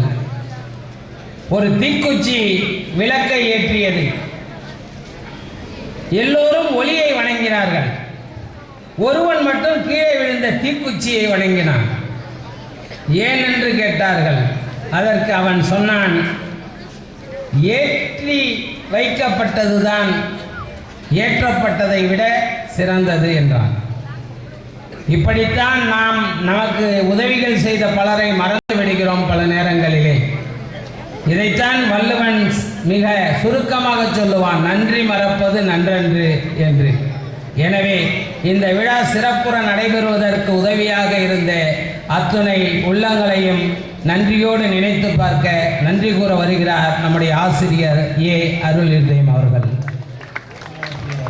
நம்முடைய நன்றியை தெரிவித்துக் கொள்வோம். மாணவர்களுக்கு இலக்கிய சுவையை ஊட்டி அவர்களுக்கு ஆர்வத்தை ஏற்படுத்திய தமிழ் சுடர் மாவட்ட கருத்தாளர், உயர்கல்வி வழிகாட்டி திரு டி சுதர்சனம் அவர்களுக்கு சிறப்பான நன்றியை தெரிவித்துக் கொள்வோம். நம் பள்ளியில் இலக்கிய மன்றத்தை சிறப்பாக வழிநடத்தி இன்றைய நிகழ்ச்சிகளை தொகுத்து வழங்கி கொண்டிருக்கக்கூடிய முழு மனநிறைவுடன் பணி ஓய்வு பெற இருக்கக்கூடிய நம்முடைய இலக்கிய மன்ற செயலர் ஆசிரியர் தாமஸ் புஷ்பராஜ் அவர்களுக்கு நன்றியை தெரிவித்துக் கொள்வோம். இந்த வருடம் முழுவதும் இலக்கிய மன்ற செயலருடன் இணைந்து பணியாற்றிய இணை பொறுப்பாளர்கள், தமிழ் ஆசிரியர்கள் அனைவருக்கும் நன்றியை தெரிவித்துக் கொள்வோம். பல்வேறு இலக்கிய மன்ற போட்டிகளில் ஆர்வமுடன் கலந்து கொண்டு வெற்றி பெற்று பரிசு பெற்றிருக்கக்கூடிய அனைத்து மாணவ மாணவிகளுக்கும், மேலுமாக போட்டிகளை சிறப்பாக நடத்தி நடுவராக பணியாற்றி வெற்றியாளர்களை தேர்வு செய்த அனைத்து ஆசிரியர் பெருமக்களுக்கும் நன்றியை தெரிவித்துக் கொள்கிறோம். வரவேற்புரை ஆற்றிய தயாபரி ஆசிரியர் அவர்களுக்கும் பரிசு பொருட்களை வழங்குவதற்கு முறைப்படுத்தி ஒழுங்குபடுத்திய உதவிய திரு ராபின்சன், திரு சுரேஷ், ஸ்டெல்லா ராக்கினி அவர்களுக்கும் நன்றிகளை தெரிவித்துக் கொள்கிறோம். விழா சிறப்புற உதவிய அனைத்து ஆசிரியர் பெருமக்களுக்கும் அலுவலக நண்பர்களுக்கும் ஒளி அமைத்து கொடுத்து மேலும் விழா மிளிர உதவிய நண்பர்கள் அனைவருக்கும் நன்றியை தெரிவித்துக் கொள்கிறோம். கலை நிகழ்ச்சிகளில் கலந்து கொண்டு மாணவிகளை சிறப்பாக உருவாக்கிய பொறுப்பாசிரியர்களுக்கும் மாணவிகளுக்கும் நன்றியை தெரிவித்துக் கொள்கிறோம். இறுதியாக ஒரு விழா சிறப்பாக நடைபெற வேண்டுமானால் பார்வையாளர்கள் ரொம்ப முக்கியம். அந்த வகையிலே மிகவும் அமைதியுடன் பொறுப்புடனும் நடந்து கொண்ட அனைத்து மாணவிகளுக்கும் நன்றியை தெரிவித்துக் கொள்வோம். நன்றி உரையாற்றிய அருள்தேம் அவர்களுக்கும் நன்றி. நிறைவு விழாவானது இந்த நிலையிலே மிக இனிதே மகிழ்வுடன் நிறைவு பெறுகிறது. இதுக்கு ஒரு கைத்தட்டில் நான்